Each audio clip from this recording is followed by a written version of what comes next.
चलिए, good afternoon बच्चों। जितने बच्चे भी ऑनलाइन आ गए हैं फटाफट हाई लिख के भेजेंगे। Good afternoon. Good good afternoon बच्चों, good afternoon. Good afternoon, good afternoon, good afternoon बच्चों, good afternoon, very very good afternoon. जल्दी जल्दी आ जाओ। न्यूटन लॉज ऑफ मोशन का सेकंड डे।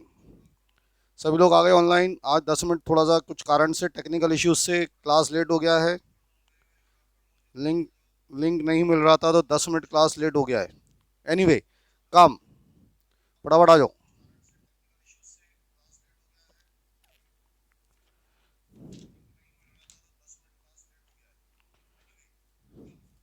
लास्ट टर्न पर हमने पढ़ा फ्रिक्शन क्या होता है। लास्ट टर्न पर अपने देखने की कोशिश की कि फ्रिक्शन फोर्स क्या है और फ्रिक्शन फोर्स एप्लीकेबल कैसे होता है। ये हमने सब लास्ट टर्न पर पढ़ा था। फिर हमने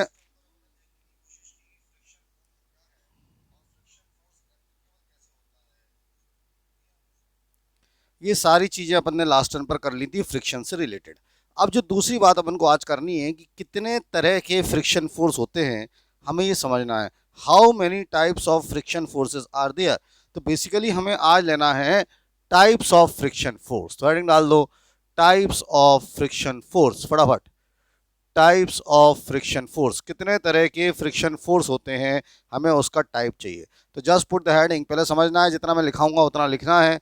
तो लॉज ऑफ मोशन में टॉपिक डाल दीजिए types of friction force. How many types of friction forces are there.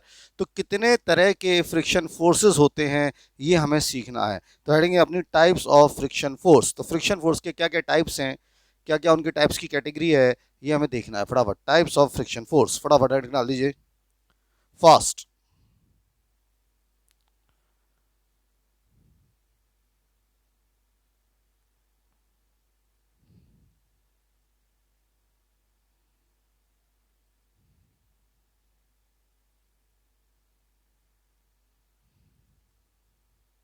तो कितने तरह के फ्रिक्शन फोर्स होते हैं, ये हमें देखना है।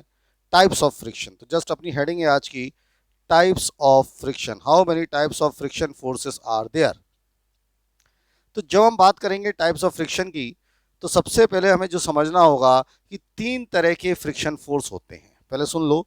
तो there are basically three types of friction force, जो मैं आपको बताने की कोशिश कर रहा हूं। पहला स्टैटिक फ्रिक्शन, दूसरा फोर्स होता है फोर्स ऑफ फ्रिक्शन, दूसरा होता है स्लाइडिंग फ्रिक्शन, और तीसरा होता है रोलिंग फ्रिक्शन, और तीसरा होता है काइनेटिक फ्रिक्शन। तो हमें टोटल तीन तरह के फ्रिक्शन फोर्स पता है। तो हमसे कोई पूछे कितने तरह के फ्रिक्शन फोर्सेस होते हैं, तो हमें पता होना चाहिए साहब तीन तरह के फ्रिक्शन फोर्सेस होते हैं, बोर्ड पर लिखे हैं। कौन कौन से फ्रिक्शन फोर्सेस तीन मैंने बताए। सबसे पहला फ्रिक्शन फोर्स मैंने आपको बताया स्टैटिक फ्रिक्शन, दूसरा फ्रिक्शन होता है स्लाइडिंग फ्रिक्शन, और तीसरा होता है रोलिंग फ्रिक्शन। रोलिंग बोलने या इसको काइनेटिक फ्रिक्शन बोलने एक ही बात है। रोलिंग बोल लो या काइनेटिक बोल लो, सब एक ही मतलब होता है। तो आज से कोई पूछे हमसे कितने तरह के फ्रिक्शन फोर्स है, तो हम उसको बोलेंगे तीन तरह के साथ फ्रिक्शनल फोर्स हैं। कौन कौन से तीन तरह के फ्रिक्शनल फोर्स हैं। पहला फोर्स है कौन सा, स्टैटिक फ्रिक्शन। दूसरा फोर्स है कौन सा, काइनेटिक फ्रिक्शन। और तीसरा फोर्स, तो लिखो टाइप्स ऑफ फ्रिक्शन फोर्स, फटाफट लिखें टाइप्स ऑफ फ्रिक्शन फोर्स जल्दी से। तो लिखे तीन तरह के फ्रिक्शन फोर्स होते हैं। तो आपने कोई पूछे कितने तरह के फ्रिक्शन फोर्स होते हैं, लिखो पहला तीन, लिखो तेरा three types of friction. Heading डाल दो स्टैटिक फ्रिक्शन, दूसरा लिखें स्लाइडिंग फ्रिक्शन।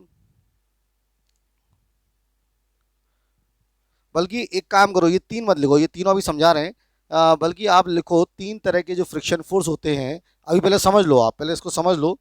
तो तीन में ये नाम मत लिखना, तीन में अपन जो नाम लिखेंगे वो ये तीन नाम लिखो जो मैं बता रहा हूं दोबारा से। देखो तीन जो नाम लिखोगे आप, पहला पहला नाम लिखोगे आप तीन में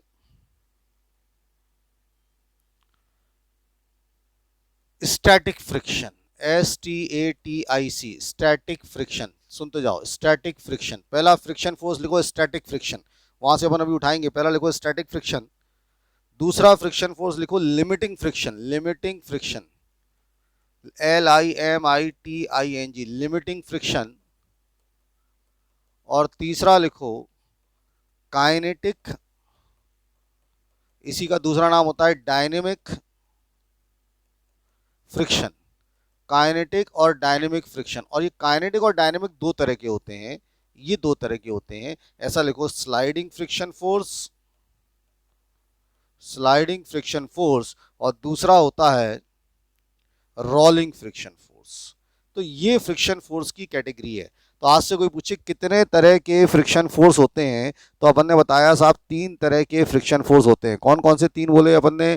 पहला फ्रिक्शन फोर्स कौन सा बोला अपन ने? पहला फ्रिक्शन फोर्स बोला स्टैटिक, तो अपन को लिखना है रजिस्टर में स्टैटिक फ्रिक्शन फोर्स।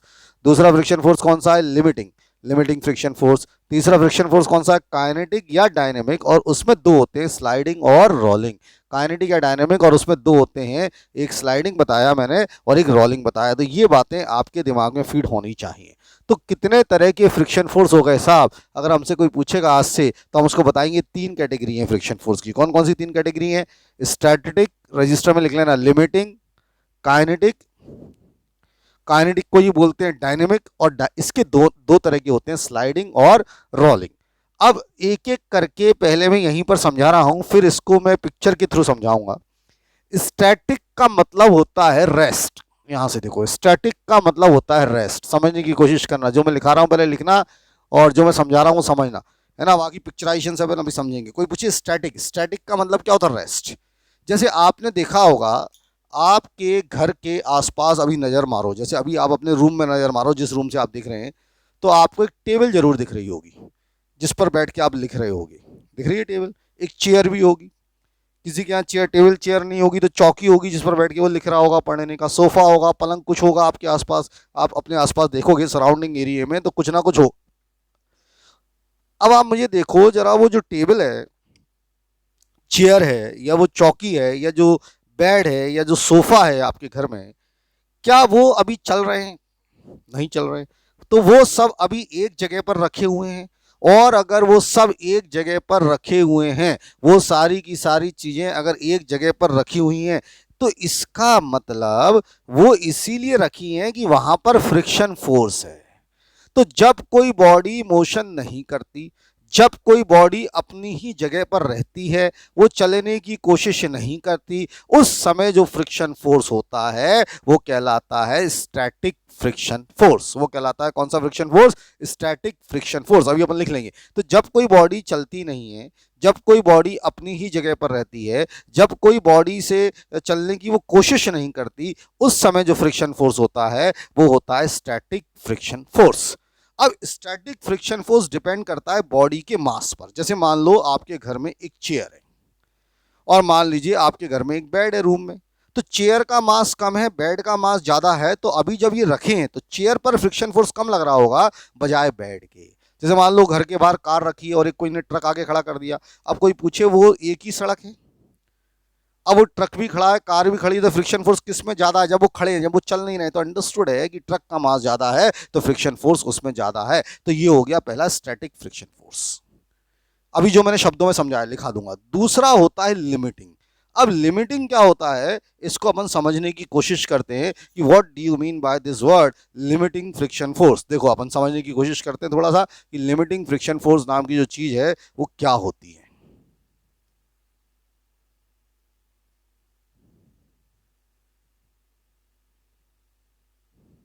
मान लो ये एक बॉडी है साहब, मैंने एक बॉडी बना दी यहाँ पर, एक बॉडी बना दी, ठीक है।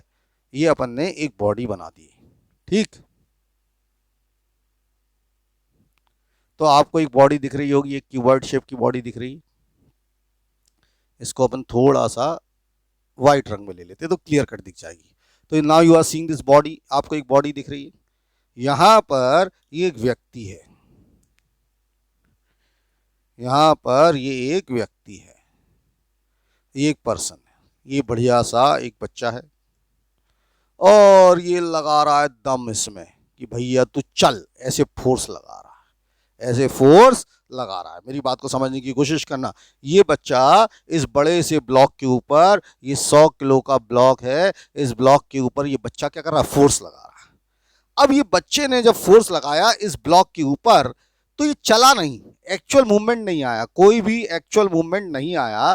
तो मूवमेंट क्यों नहीं आया? क्योंकि ये सरफेस इधर से एक फोर्स लगा रहा होगा, फ्रिक्शन फोर्स, अभी रेस्ट में।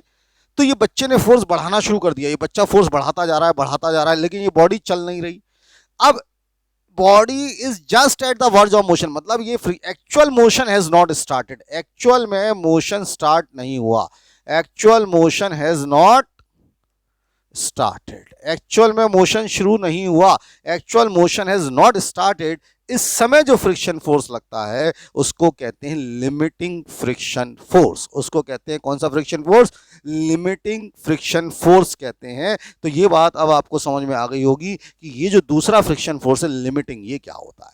मतलब जब हम उसके ऊपर एक्सटर्नल फोर्स लगा रहे हैं, बॉडी चल नहीं रही लेकिन चलने की जस्ट कोशिश कर रही है, उस समय जो फ्रिक्शन फोर्स होता है वो लिमिटिंग होता है और ये सबसे ज्यादा मैक्सिमम फ्रिक्शनल फोर्स होता है। इस समय जो फ्रिक्शनल फोर्स लग रहा होता है वो मैक्सिमम लग रहा होता है। बात समझ गए? अब दूसरी बात समझो।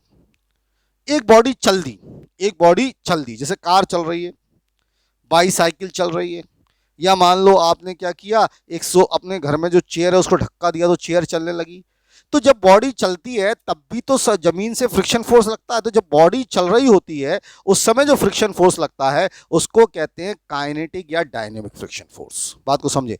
जब बॉडी चल रही होती है उस समय जो फ्रिक्शन फोर्स लगता है उसको कहते हैं काइनेटिक या डायनेमिक फ्रिक्शन फोर्स। और चलने के दो तरीके होते हैं। अब आप कहोगे चलने के दो तरीके क्या है, मैं आपको समझाता हूं। आप क्या करो, सोफे को सरकाओ तो सोफा क्या करेगा, घूमेगा, क्या स्लाइड करेगा? सोफा स्लाइड करेगा। तो जब बॉडी स्लाइड करती है उस समय जो फ्रिक्शन फोर्स लगता है उसको कहते हैं स्लाइडिंग फ्रिक्शन फोर्स। और जैसे अपन क्या करते हैं, बाईसाइकिल है, बाईसाइकिल के पहिए घूमते हैं, पंखा है, पंखा घूमता है। तो जब कोई बॉडी घूमती है, रोल करती है, उस समय जो फ्रिक्शन फोर्स लगता है वो रोलिंग फ्रिक्शन फोर्स लगता है। मेरे ख्याल से ये पिक्चर आपको क्लियर हो गई होगी। मैं थोड़ा इसको पिक्चराइजेशन से और आपको थोड़ा सा क्लियर कर रहा हूं कि कितने तरह के फ्रिक्शन फोर्स कैसे होते हैं, और फिर मैं लिखने की तरफ जाऊंगा। तो बड़ा बड़ा अपन देखते हैं यहां पर साहब।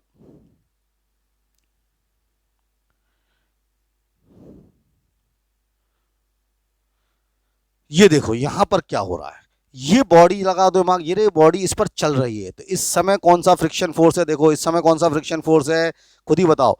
काइनेटिक फ्रिक्शन फोर्स है, ये बॉडी चल रही है। बात को समझे? ये व्यक्ति चल रहा है, ये व्यक्ति दौड़ रहा है, ये व्यक्ति क्रिकेट खेल रहा है, तो इस समय सब जगह स्लाइड फ्रिक्शन फोर्स है। कौन सा है? ये टाइप्स हो गए फ्रिक्शन के। अब यहां पर देखना, अभी आप बोर्ड पर देखो, ये फुटबॉल रखी हुई है जमीन पर, दिख रहा है? अभी ये चल नहीं रही। आप देखो ये फुटबॉल रेस्ट में, ये चल नहीं रही। अब ये फुटबॉल चल नहीं रही, इसका मतलब इस समय जो फ्रिक्शन फोर्स लग रहा है वो कौन सा? Static friction force. No actual movement, कोई भी एक्चुअल मूवमेंट नहीं है, स्टैटिक फ्रिक्शन फोर्स है, कोई भी एक्चुअल मूवमेंट इसके अंदर नहीं आ रहा, तो हम कहेंगे कौन सा फ्रिक्शन फोर्स है? स्टैटिक। अब देखो जरा क्या हुआ, फटाफट देखना।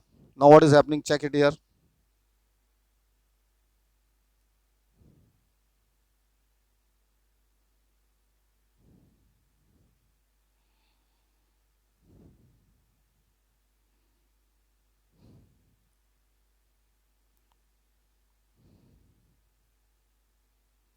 एक मिनट रुको।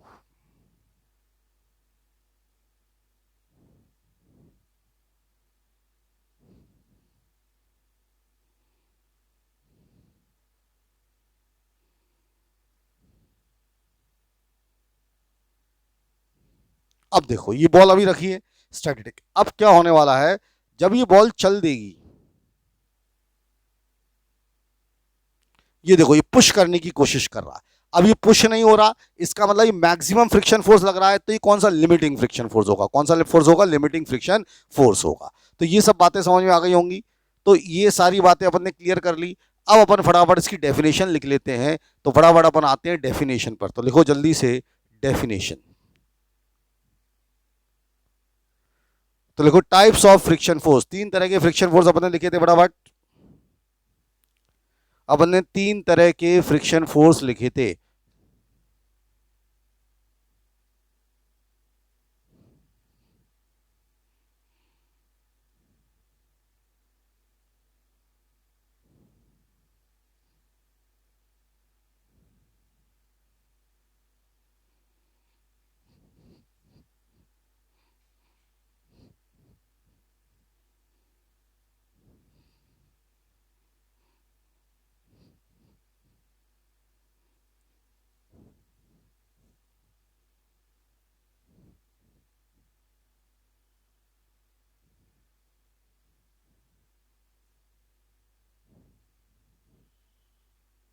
लिखे पहला, स्टैटिक फ्रिक्शन फोर्स। लिखे the force of friction which comes into play between two bodies before one body actually starts moving over the other is called static friction.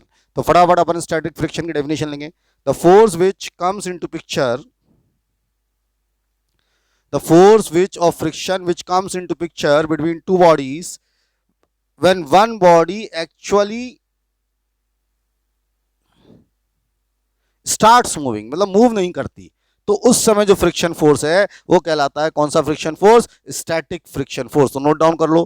The force of friction which comes into play between two bodies before one body actually starts moving over the other is called as static friction. तो आज से कोई पूछे static friction क्या होता है? Static friction force वो होता है जब एक बॉडी दूसरी बॉडी के ऊपर मूव करने की कोशिश मूव नहीं करती, उस समय जो फ्रिक्शन फोर्स होता है उसको कहते हैं कौन सा friction force? Static friction force. ठीक है, ये डेफिनेशन हो गई, जल्दी से चेक कर लो.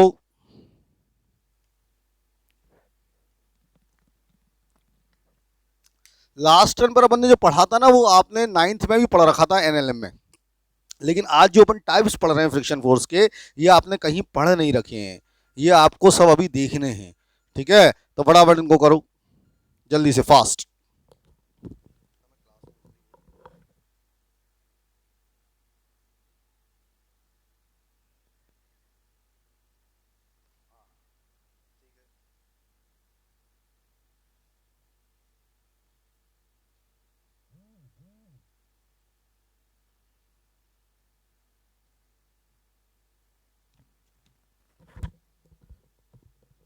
चलो, तो ये पहला हो गया. अब लिखो दूसरा, लिमिटिंग फ्रिक्शन.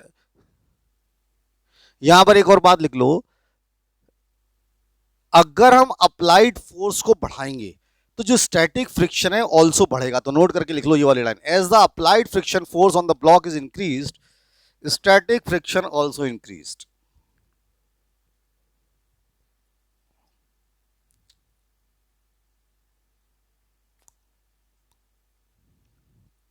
ये लिख लिया नोट करके फटाफट, फास्ट.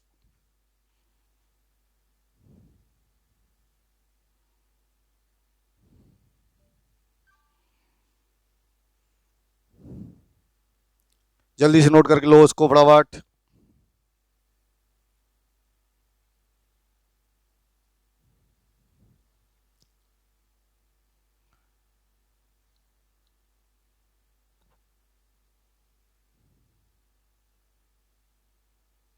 कि अगर हम एक्सटर्नल फोर्स बढ़ाएंगे तो स्टैटिक फ्रिक्शन फोर्स बढ़ जाएगा, इसमें तो कोई दिक्कत ही नहीं होनी चाहिए. अब आओ लिमिटिंग फ्रिक्शन फोर्स, देखो लिमिटिंग फ्रिक्शन फोर्स,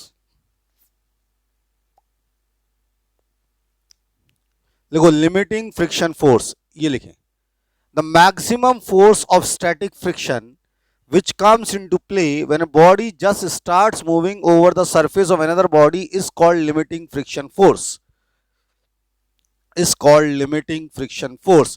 यहां पर जो इंपॉर्टेंट बात अपन को ध्यान रखनी है वो समझा देता हूं क्या है. यहां पर इंपॉर्टेंट बात है ये जस्ट स्टार्ट्स मूविंग. देखो ये जो दिख रहा है ना आपको, जस्ट स्टार्ट्स मूविंग, मतलब एक्चुअल मूवमेंट शुरू नहीं हुआ है, जस्ट स्टार्ट्स मूविंग. आप चाहो तो यहां पर ये भी लिख सकते हो, एक्चुअल मोशन डजंट स्टार्ट, बस वो कोशिश कर रही है मूव करने की. एक्चुअल मोशन डजंट स्टार्ट, ये भी बात लिखनी पड़ती है. Actual motion doesn't start, actual में मोशन शुरू नहीं हुआ है. तो ये होता है limiting friction force. The maximum force of static friction which comes into play when a body just starts moving over the surface of another body is called limiting friction force.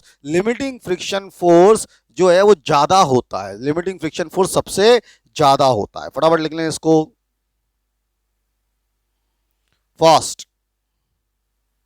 और definitions लिखनी है.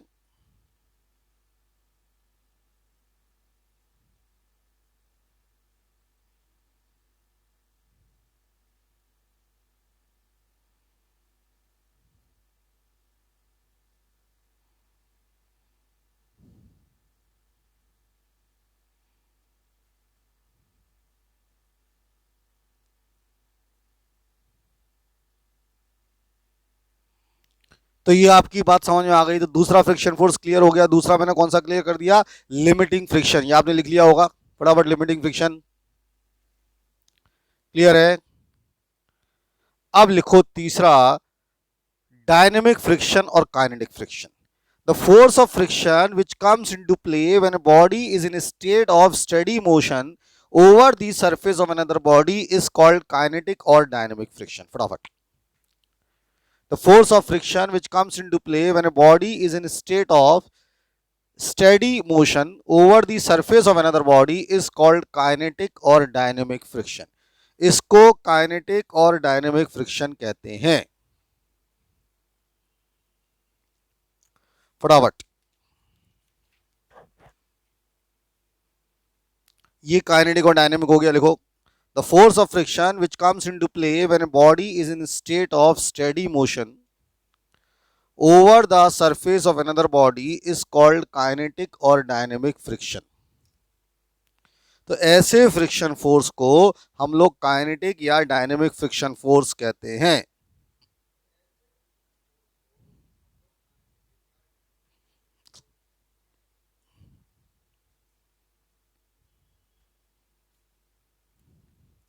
हो गया? लिख लिए?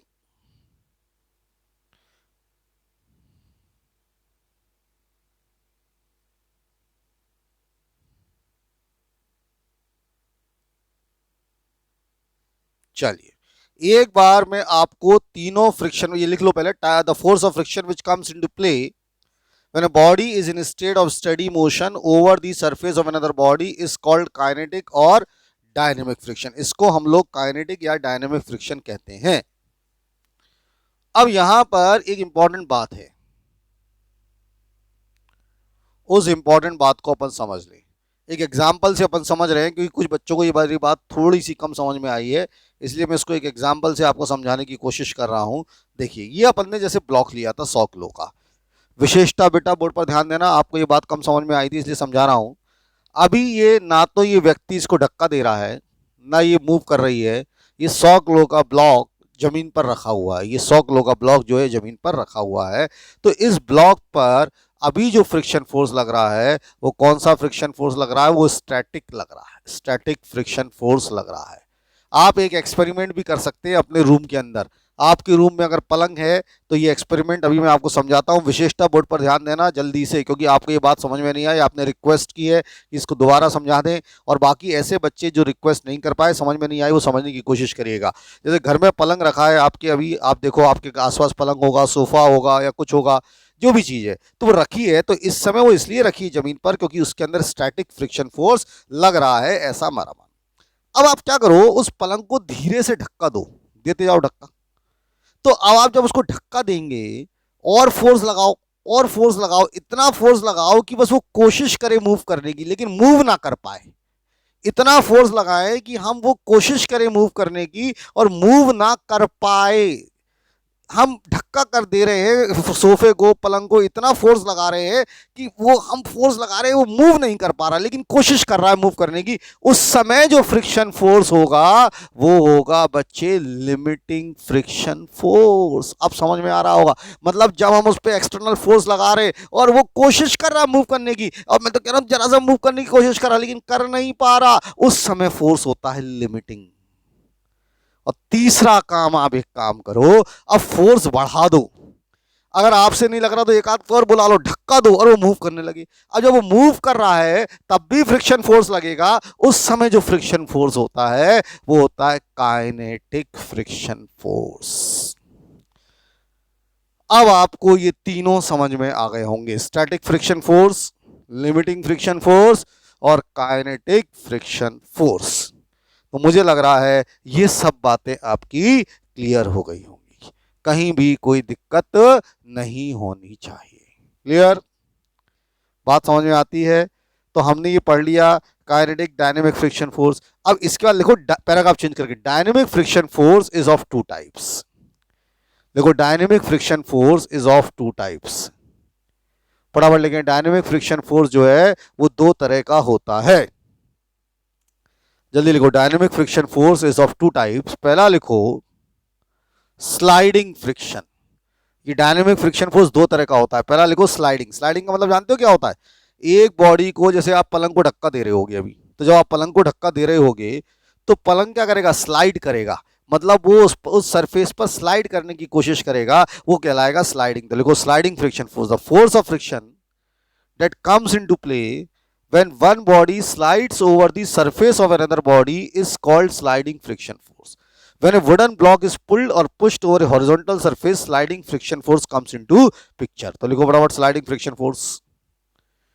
जब एक body दूसरे सरफेस पर स्लाइड करेगी उस समय जो फ्रिक्शन फोर्स होगा वो कहलाएगा sliding friction force. Note down कर लो जल्दी से, फास्ट।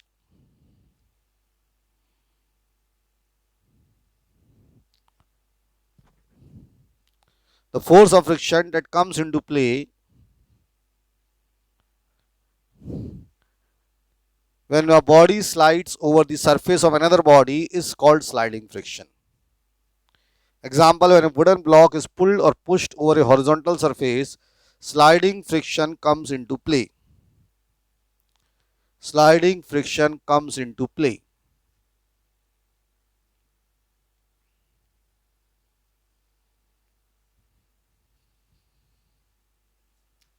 तो स्लाइडिंग फ्रिक्शन क्लियर हो गया होगा।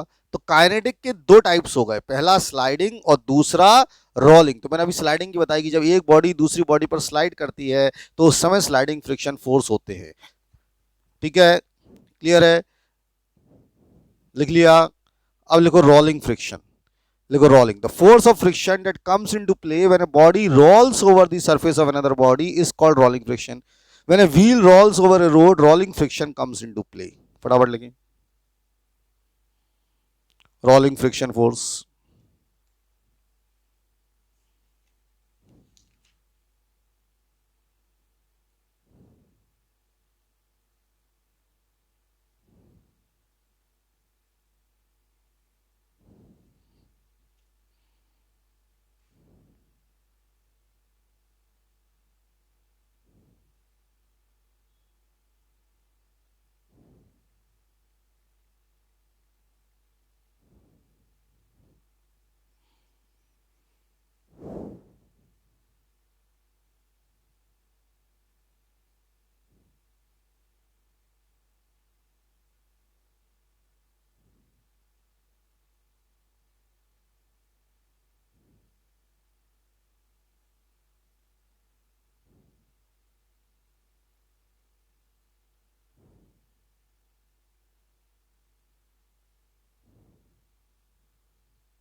ठीक है, अब देखो, जैसे मैं आपको एक बात बताता हूं तो आपको मेरी बात समझ में आएगी। एक सूटकेस है और हम रेलवे प्लेटफॉर्म पर जा रहे हैं और उस सूटकेस के जो ट्रॉली होती है, ट्रॉली, उसके पहिए जो है वो चिपक गए, उसके पहिए जो हैं वो चिपक गए। अब सूटकेस को आपको खींचना है, पहिए चिपक गए हैं, तो जब सूटकेस को खींचोगे पहिए चिपक गए हैं, सोचना। तो मैं कहूं जब हम सूटकेस को खींच रहे हैं तो स्लाइड करेगा क्या रोल करेगा? तो आंसर है, जब पहिए चिपक गए हैं और मैं सूटकेस को खींचूंगा तो वो स्लाइड करेगा, रोल नहीं करेगा। तो वो बड़ा मुश्किल होता है उस सूटकेस को खींचना, और इसीलिए आजकल जो चलन है वो पहिए वाले सूटकेस आ गए हैं। अब पहिए वाले सूटकेस में क्या होता है, पहिए घूमते हैं, पहिए घूमते हैं तो एक छोटा सा बच्चा भी उस सूटकेस को बड़े आराम से रेलवे स्टेशन के प्लेटफॉर्म पर ले जाता है, कुली की आवश्यकता नहीं पड़ती। तो जब वो पहिए घूम रहे हैं इसका मतलब उस समय रोलिंग फ्रिक्शन आ रहा है। तो रोलिंग फ्रिक्शन फोर्स हमेशा कम होता है स्लाइडिंग फ्रिक्शन फोर्स से। इसीलिए कोशिश की जाती है कि जितने भी स्लाइडिंग मोशन है उसको रोलिंग में कन्वर्ट किया जाए। तो नोट करके लाइन लिख लेंगे, फटाफट ये वाली लाइन लिख लें नोट करके।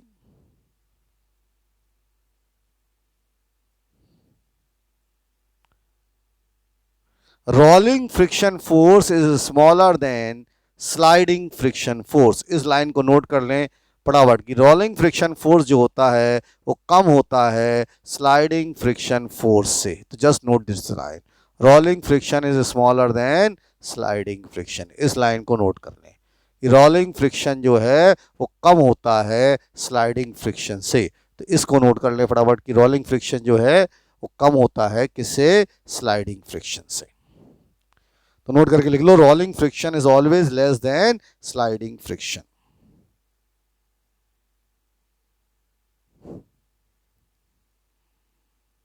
ठीक है, तो ये बातें समझ में आ गई होंगी, कहीं कोई भी दिक्कत नहीं होनी चाहिए कि रोलिंग फ्रिक्शन फोर्स जो है वो स्लाइडिंग फ्रिक्शन फोर्स से हमेशा कम होता है।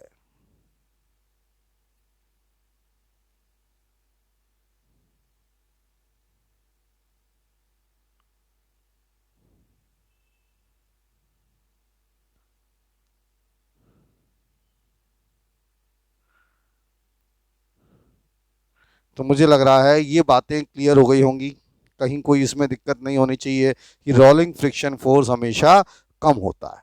अब कुछ एग्जाम्पल्स पर आते हैं और आगे बढ़ते हैं साहब। We are taking some examples of this, उसके बाद अपन को आगे बढ़ना है। कुछ एग्जाम्पल, अब लिखना नहीं है, कुछ एग्जाम्पल्स पर आ रहे हैं,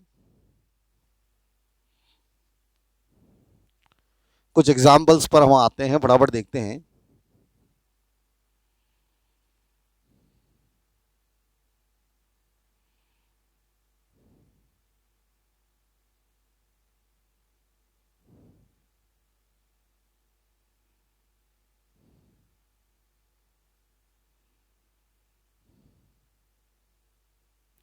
इसको देखो यार, ये अलमारी को पुश कर रहा है। एक एग्जाम्पल देखना यार, ये अलमारी को क्या कर रहा है, पुश कर रहा है। Just see this example. तो यहां पर अलमारी जो है वो पुश हो रही है, और जब यहां पर अलमारी आप देख रहे हो, जब वो अलमारी को पुश कर रहा है तो वो जस्ट पुश करने की कोशिश कर रहा है। तो मैं आपसे कहूं इस समय ये चल तो नहीं रही, कौन सा फ्रिक्शन फोर्स होगा, तो ये फ्रिक्शन फोर्स होगा लिमिटिंग फ्रिक्शन फोर्स। कौन सा फ्रिक्शन फोर्स होने वाला है, लिमिटिंग फ्रिक्शन फोर्स है इस समय, ये बात क्लियर होनी चाहिए। ठीक है,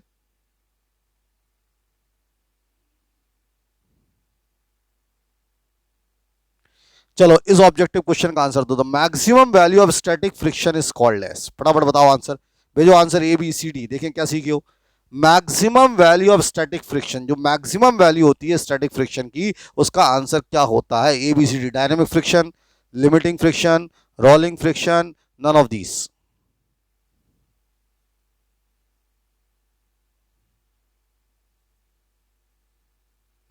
बताओ आंसर जल्दी से।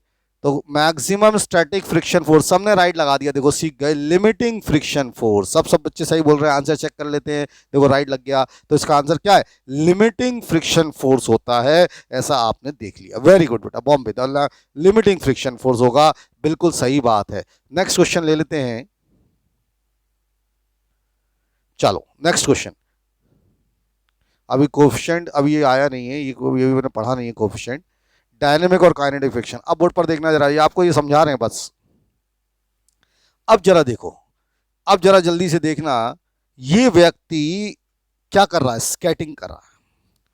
अब आप देखोगे जब ये व्यक्ति स्केटिंग कर रहा है, रुक जा रुक जा रुक जा, रोक लिया उसको, रोक लिया। अभी देखो ये चल नहीं रहा, तो अभी जब ये चल नहीं रहा तो इस समय कौन सा फ्रिक्शन फोर्स लग रहा है इस पर, स्टैटिक। अब ये चलना शुरू करेगा, अब तू चल, अब ये व्यक्ति चलेगा, तो देखना है कौन सा फ्रिक्शन फोर्स लगता है। स्टार्ट, अब ये चलने वाला है, 1 मिनट में चलेगा। अब जब ये चलेगा इसके ऊपर, तो फिर वो जो फ्रिक्शन फोर्स लगेगा वो कौन सा होगा, काइनेटिक फ्रिक्शन फोर्स होगा। अभी तो ये खड़ा हुआ है, जैसे ही चलने लगेगा तो इस पर काइनेटिक फ्रिक्शन फोर्स लगने वाला है। Let us start motion.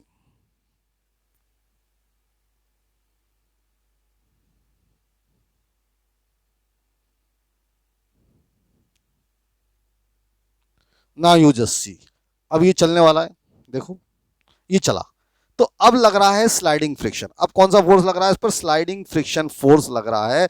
तो ये बात आपको समझ में आ गई होगी। और जब वो खड़ा था उस समय कौन सा फ्रिक्शन फोर्स लग रहा था उसमें, स्टैटिक। तो ये बातें सब समझ आ गई, और एग्जाम्पल दिखाते। तो ये सब डिपेंड कर रहा है फ्रिक्शन फोर्स। अब ये लड़की बेचारी ये बैठी है, ऊपर से अभी नीचे आएगी तो कौन सा फ्रिक्शन फोर्स लगेगा, स्लाइडिंग फ्रिक्शन फोर्स लगेगा। ये जो ये इस पर घूम रहे हैं बास्केट में बैठ के आइस पर, तो कौन सा फ्रिक्शन फोर्स लग रहा है, स्लाइडिंग फ्रिक्शन फोर्स लग रहा है। तो ये सारे के सारे एग्जाम्पल्स जो हैं वो स्लाइडिंग फ्रिक्शन फोर्स के हैं। चलिए बताओ answer. Dynamic friction is also called S, चलो डायनेमिक फ्रिक्शन का दूसरा नाम क्या होता है? देखिए कितने बच्चे आंसर देते हैं, फटाफट आंसर दो। चलो जल्दी से, डायनेमिक फ्रिक्शन का दूसरा नाम, देखो स्नेहा ने आंसर दे दिया, वेरी गुड। हाँ, कशिश ने आंसर दे दिया, वेरी गुड। डायनेमिक फ्रिक्शन, अन्य लिखार ने आंसर दे दिया। डायनेमिक फ्रिक्शन का दूसरा नाम क्या है? तो तुरंत आ गया, काइनेटिक फ्रिक्शन, बिल्कुल सही बात है। डायनेमिक फ्रिक्शन का दूसरा नाम काइनेटिक फ्रिक्शन है, रोलिंग नहीं है, रोलिंग तो उसका टाइप है। तो कोई पूछे डायनेमिक फ्रिक्शन का दूसरा नाम, सभी का आंसर आ गया था, रोलिंग फ्रिक्शन, काइनेटिक फ्रिक्शन है। नेक्स्ट क्वेश्चन पर आते हैं साहब।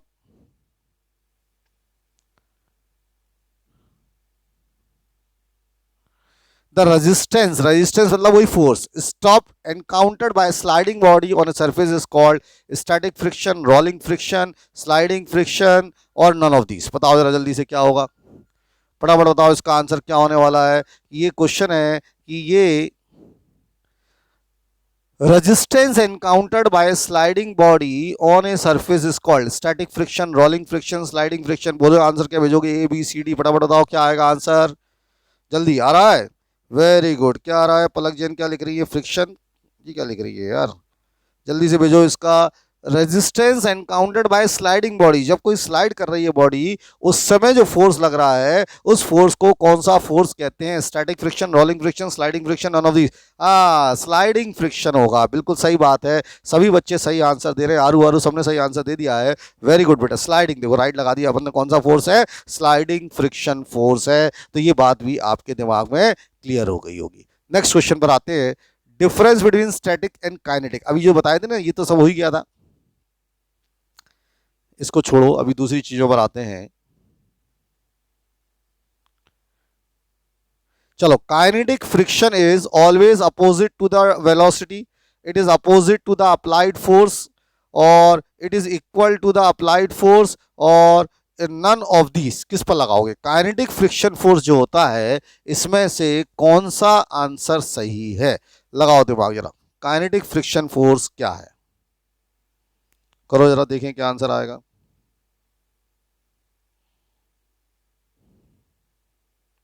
ये जो काइनेटिक फ्रिक्शन फोर्स होता है, इसकी डायरेक्शन के बारे में चर्चा कर रहे हैं। लगाओ दिमाग, भेजो ए बी सी डी, क्या भेजोगे? जानवी भी आंसर दे रही है, वेरी गुड बेटा। Always opposite to the direction of velocity of sliding, it is opposite to the applied force, it is equal to the applied force. दिमाग लगाना पड़ेगा इसमें। ए बी सी डी क्या होगा इसका आंसर, फटाफट जल्दी सोचो, क्या आंसर होना चाहिए? तो काइनेटिक फ्रिक्शन क्या है? तो मेरे ख्याल से इसका आंसर क्या होना चाहिए? बी आंसर, मेरे हिसाब से तो इसका आंसर बी होना चाहिए, चेक कर, नहीं, opposite to the direction of velocity of sliding. हाँ सही बात है, बोर्ड पर समझो यार। जो काइनेटिक फ्रिक्शन फोर्स होगा, वो क्या होगा? जो अपोजिट होगा डायरेक्शन ऑफ वेलोसिटी, मतलब जिधर वो जा रहा है उसके अपोजिट ही तो होगा। अब हम कोई अप्लाइड फोर्स तो लगा नहीं रहे, वो तो चल रही है ना बॉडी। जब अप्लाइड फोर्स लगाते हैं तब तो लिमिटिंग फ्रिक्शन फोर्स होता है, मेरी बात को समझो। अब बॉडी चल रही है, और जब बॉडी चल रही है तो इसका मतलब उसके अंदर जो इसका आंसर होना चाहिए, वो होना चाहिए opposite to the velocity of sliding. ऐसा कई बच्चों का सही था, इसका आंसर ये हो गया, it is always opposite to the direction of velocity of sliding. Next आइए, sliding friction is always less than static friction, rolling friction, dynamic friction, none of these. बताया है, sliding friction is always less than, sliding friction कम होता है, किससे कम होता है? Sliding friction कम होता है, किससे कम होता है? देखें क्या बोलोगे, स्टैटिक फ्रिक्शन से, रोलिंग फ्रिक्शन से, डायनेमिक फ्रिक्शन से? दिमाग लगाओ, क्या आंसर आएगा? दिमाग लगाना, स्लाइडिंग फ्रिक्शन कम होता है किससे?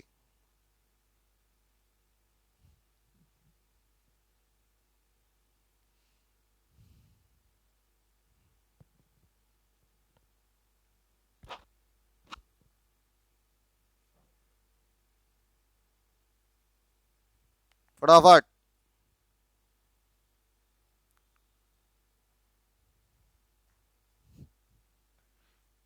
स्लाइडिंग फ्रिक्शन, आप लोग गड़बड़ कर रहे हो मुझे लग रहा है।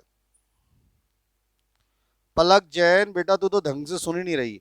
स्लाइडिंग फ्रिक्शन कम नहीं होता, स्लाइडिंग फ्रिक्शन रोलिंग से ज्यादा होता है, गड़बड़ मत करो, दिमाग लगाओ थोड़ा सा क्वेश्चन में, ये बहुत अच्छा क्वेश्चन है। ये बहुत बढ़िया क्वेश्चन है और इसको आप सबने गलत करा है, कुछ बच्चों ने छोड़ के। स्टैटिक फ्रिक्शन होगा, और ऐसा आंसर मुझे एक दो बच्चों ने ही दिया था। देखो कैसे मैं समझाता हूं, आप सब भूल गए। आकांक्षा तोमर का सही था, और कशिश यादव, आकांक्षा तोमर, अच्छा कई सारे बच्चों का सही है, वेरी गुड। और कई सारे बच्चे ये लगा दिए none of this. None of this कैसे हो जाएगा यार? ये बताओ, स्लाइड कर रही है बॉडी। सबसे पहले देखो, मेरी बात सुनो, जिनको समझ में नहीं आ रहा मेरी बात सुनो जरा, मैं आपको दोबारा से ब्रीफ कराता हूँ, यहीं पर ब्रीफ करते हैं। मैं आपको कुछ बातें बताता हूँ, यहाँ पर बात को समझो।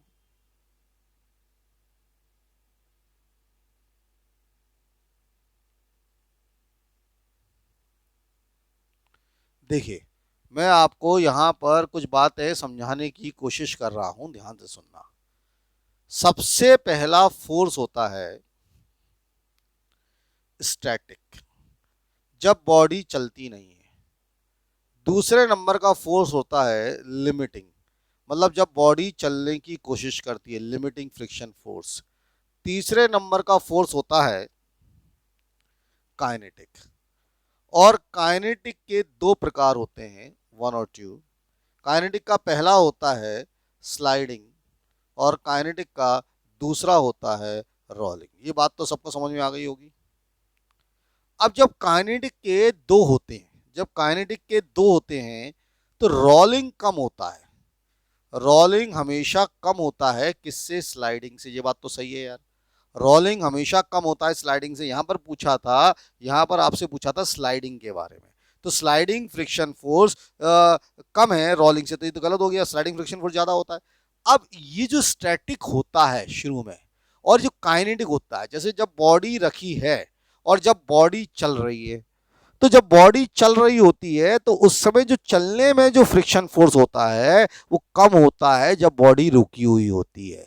बात समझ रहे हैं? वो कम होता है जब बॉडी रुकी हुई होती है। तो यहां पर मैं बात कर रहा था स्लाइडिंग मतलब चल रही है, तो वो स्टैटिक मतलब रुका हुआ, तो स्टैटिक फ्रिक्शन फोर्स है वो कम होगा। ये बात आपके दिमाग में पिक्चर क्लियर हो जानी चाहिए।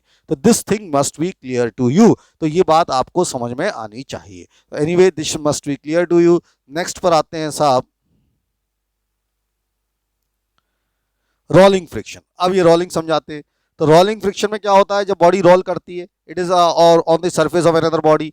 अब देखो यहां पर आप देखोगे स्लाइड के अंदर, यहां पर आप देखोगे तो ये देखो, ये ट्रॉली है, यहां पर आपको दिख रहा होगा, यहां पर एक ट्रॉली मैंने दिखाई है, ट्रॉली दिखाने की कोशिश करी है। तो ये इसको स्लाइड रोल करना बड़ा आसान है। इस ट्रॉली को बड़े आसानी से हम स्टेशन पर ले जाते हैं। जब हम कहीं घूमने जाते हैं, अभी तो कोविड-19 चल रहा है तो अभी तो घूमने का फंक्शन खत्म हो गया है, लेकिन जब हम घूमने जाते हैं वेकेशंस के अंदर, तो हम लोग ट्रॉली बड़ी आसानी से स्टेशन पर ले जा पाते हैं। उसके पीछे रीज़न ये है कि ट्रॉली क्या करती है? रोल करती है, उसमें पहिए लगी होती है। तो यहाँ पर मैंने दिखा, it is always easy to roll than to slide. बात समझ में आ रहा है? तो इवन अ चाइल्ड, मैंने बताया ना, pull a suitcase if the suitcase has the wheels. छोटे छोटे बच्चे आपको दिखेंगे स्टेशन पर, आजकल तो सब बच्चे घर में दिखते हैं। जब वो घूमने जाते हैं तो छोटा सा बच्चा भी अपनी ट्रॉली को, जो पेरेंट्स ले जाते हैं, उसको स्लाइड कर सकता और रोल करा सकता है बड़ी आसानी से। तो ये सब बातें हैं जो आपके दिमाग में फीड होनी चाहिए। ठीक है, this all thing is clear. आगे बढ़े साहब, नेक्स्ट चलते हैं।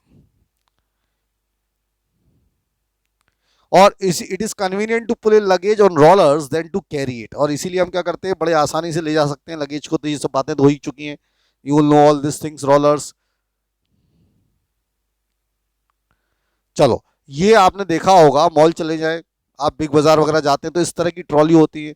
इसमें हम ढेर सारा सामान रख लेते हैं जब सस्ता मिलता है। आपको याद है जब वो सेल लगती है तो वो ढेर सारा सामान, और छोटा सा बच्चा भी इसको बड़े आराम से क्या करा रहा है? रोल करा रहा है। ये देखो, ये जो ट्रेन होती है, ट्रेन, ट्रेन के पहिए अगर आपने देखे हो, इतनी भारी ट्रेन होती है। कभी आपने सोचा ट्रेन में, ट्रेन कितनी भारी होती है? तो ट्रेन का इंजन, जो ट्रेन का इंजन है, इतने सारे डिब्बों को कैसे ले जाता है? क्योंकि वो सारे के सारे डिब्बे रोल कर रहे होते हैं। देखो ये दिख रहा है, रोल कर रहे हैं इसके ऊपर। तो बड़ी आसानी से ट्रेन सारे डिब्बों को खींच के ले जाती है।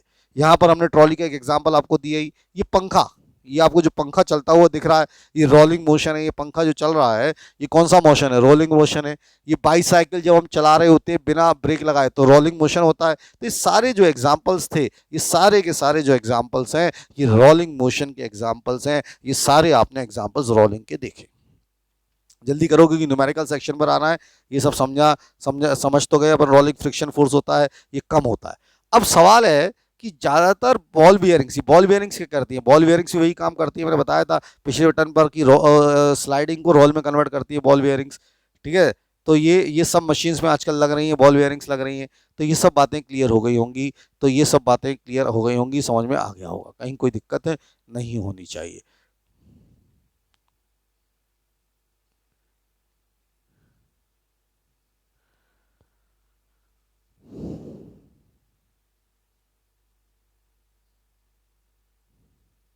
इसका आंसर बताओ। रोलिंग फ्रिक्शन इज फटाफट आंसर बताओ इसका, ABCD। रोलिंग फ्रिक्शन जो है स्टैटिक फ्रिक्शन के बराबर होता है, ग्रेटर देन स्टैटिक फ्रिक्शन होता है, लेस देन स्टैटिक फ्रिक्शन होता है, नन ऑफ दी। सबका आंसर सही आएगा, ये जल्दी से बताओ। स्टैटिक में दिमाग आ रहा है ना? स्टैटिक मतलब जो बॉडी रेस्ट में है।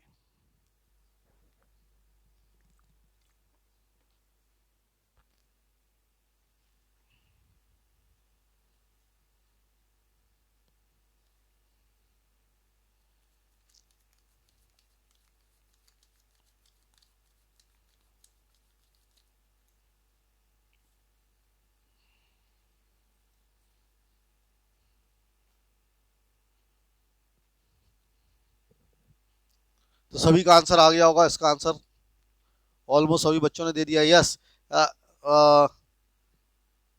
Rolling friction greater than static friction, क्या कह रहे हो? सी इसका आंसर होना चाहिए। Always less than static friction, static friction से कम होता है। इसमें तो कुछ है ही नहीं यार, इसमें तो समझने की कोई बात ही नहीं थी।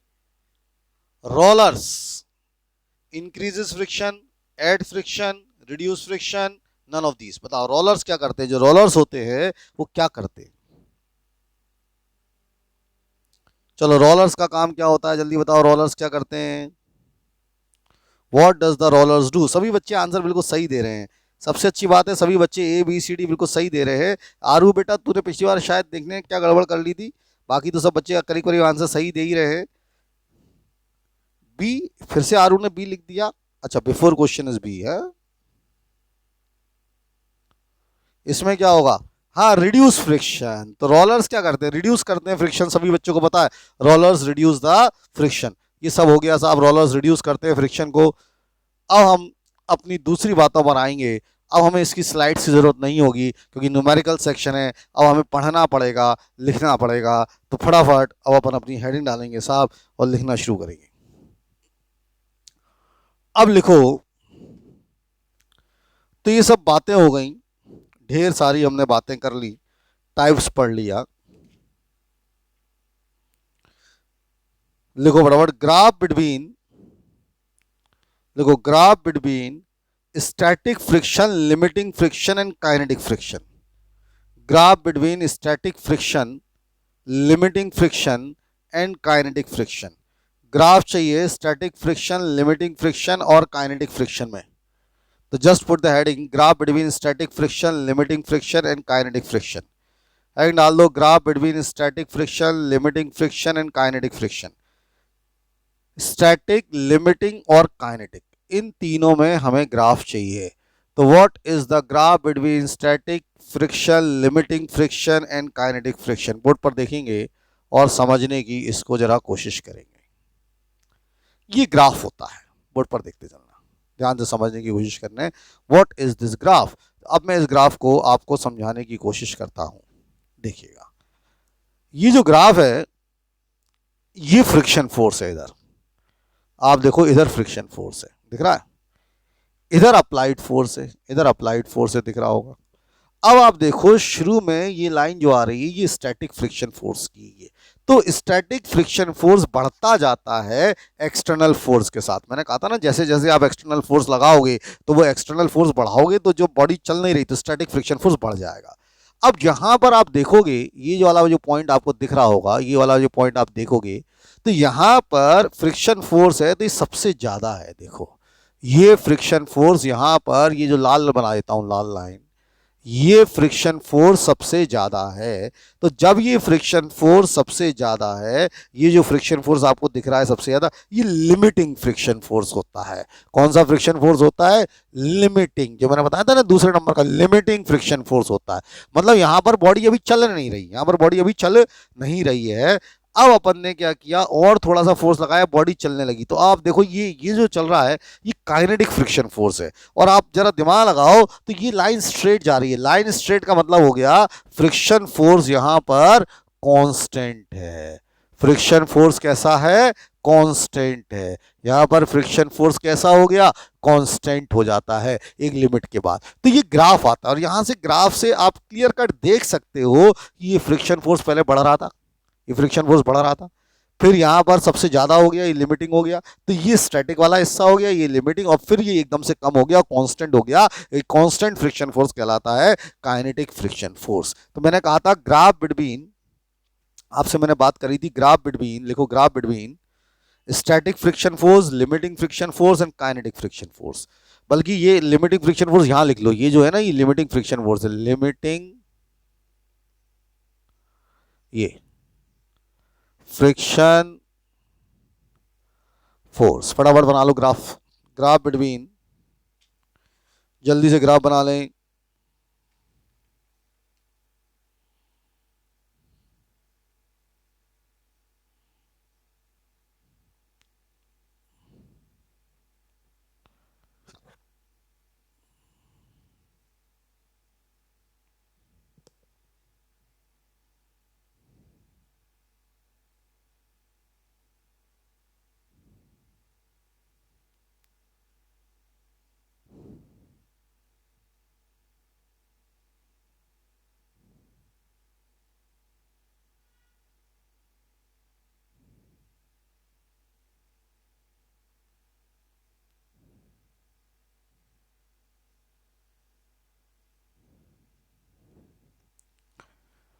एक दो बच्चे चाहते हैं कि सर आप ग्राफ को दोबारा से समझा दें। बोर्ड पर देखिए, ये मैं ग्राफ को जरा दोबारा से समझाने की कोशिश कर रहा हूं, ध्यान से देखेंगे। तो जब आप देखेंगे इसको, तो मैंने आपसे कहा कि ये फ्रिक्शन फोर्स है, इधर इधर ये एक्सटर्नल फोर्स है। अप्लाइड फोर्स मतलब एक्सटर्नल फोर्स, अप्लाइड फोर्स मतलब एक्सटर्नल। तो इसका मतलब ऐसे हम एक्सटर्नल फोर्स बढ़ा रहे हैं। तो शुरू में आप बच्चे देखो, ये ग्राफ की लाइन ये आ रही है, यहां तक जो है ये स्टैटिक फ्रिक्शन है, यहां तक जो है वो कौन सा फोर्स फ्रिक्शन है? स्टैटिक। स्टैटिक का मतलब हो गया जब बॉडी रेस्ट में है, बॉडी चल नहीं रही।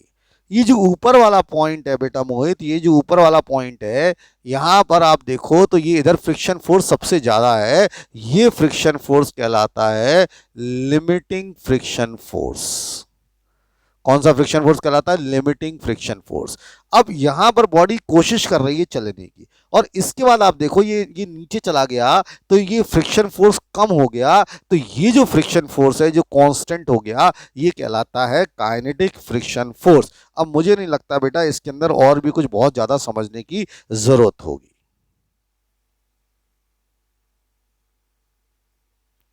तो फटाफट कर लो इसको जल्दी से, फास्ट फास्ट इसको छाप ले।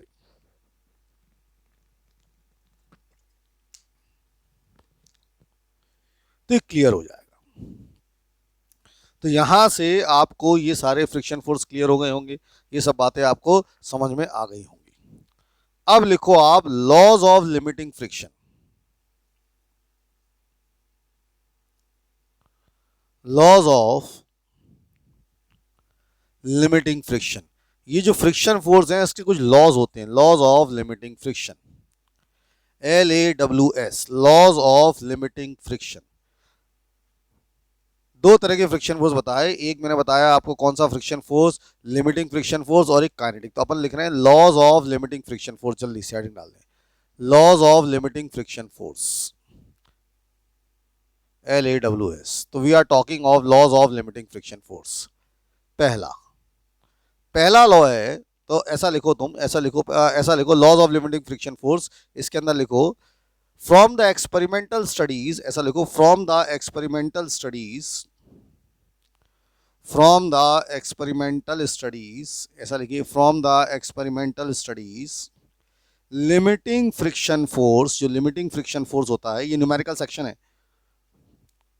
From the experimental studies, limiting friction force is found to follow the following laws. Is found to follow is found to follow the following laws. वो कौन कौन से लॉस को फॉलो करता है? Limiting friction force is found to follow the following laws. पहला law है, limiting friction force depends on nature of the surfaces in contact and the state of polish and their state of polish. मेरी बात को समझने की कोशिश करना. जो लिमिटिंग फ्रिक्शन फोर्स है वो डिपेंड करता है, किस चीज पर डिपेंड कर रहा है? वो डिपेंड कर रहा है nature of the surface in contact. जैसे मान लीजिए आपने नीचे मिट्टी है, उस पर सोफा रखा है, या मान लो टाइल्स पर सोफा रखा है, या मान लो ग्रेनाइट पर सोफा रखा है. मेरी बात समझ में आ रहा है? तो जो लिमिटिंग फ्रिक्शन फोर्स है वो डिपेंड करेगा कि जो सरफेस है वो कैसा है और उस पर पॉलिश कैसी है. अगर मान लो पॉलिश स्मूथ सरफेस है तो लिमिटिंग फ्रिक्शन फोर्स कम होगा. अगर मान लो रफ सरफेस है तो लिमिटिंग फ्रिक्शन फोर्स क्या होगा? ज़्यादा होगा. मेरी बात समझ में आ रही है कि नहीं आ रही है? इस तरह से सरफेस पर डिपेंड करता है. तो लॉ नंबर 1 है, limiting friction force depends on the nature of the surfaces in contact and their state of polish. सब थ्योरेटिकल टॉपिक है, इसलिए ढंग से लॉ नंबर 1 लिख लें. तो this is the law number 1. Limiting friction force depends on the nature of the surface in contact and their state of polish. तो ये लॉ नंबर 1 हो गया. ये सब थ्योरेटिकल चीज है, एग्जाम में आएगा. What are the laws of limiting friction, तो वहीं लिखना पड़ेगा कि क्या क्या लॉज हैं. तो पहला लॉ बिल्कुल क्लियर हो गया होगा. लिमिटिंग फ्रिक्शन फोर्स जो है depends on the nature of the surface in contact and their state of polish. तो इसमें समझने के लिए कुछ बात नहीं है, समझा चुके हैं. फटाफट लॉ नंबर 1 लिखो, फिर मैं लॉ नंबर 2 पर आता हूं.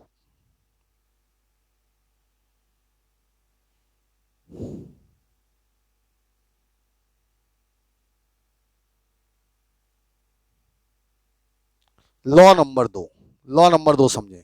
जो लिमिटिंग फ्रिक्शन फोर्स है वो टेंजेंशियल डायरेक्शन में लगता है. देखो, the limiting friction force acts tangential to the two surfaces in contact and in direction opposite to the direction of motion of the body. एक तो वो जहां पर मोशन हो रहा है, जैसे मान लो मोशन ईस्ट में हो रहा है तो लिमिटिंग फ्रिक्शन फोर्स वेस्ट में लगेगा.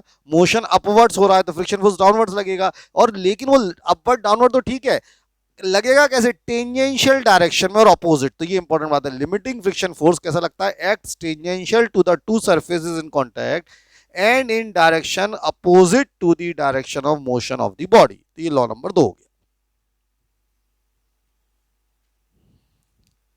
This is law number 2. लिख लें.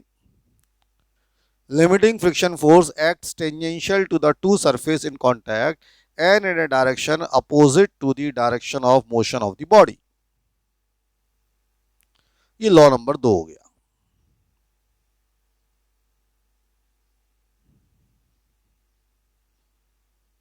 फटाफट लिखो लॉ नंबर 2.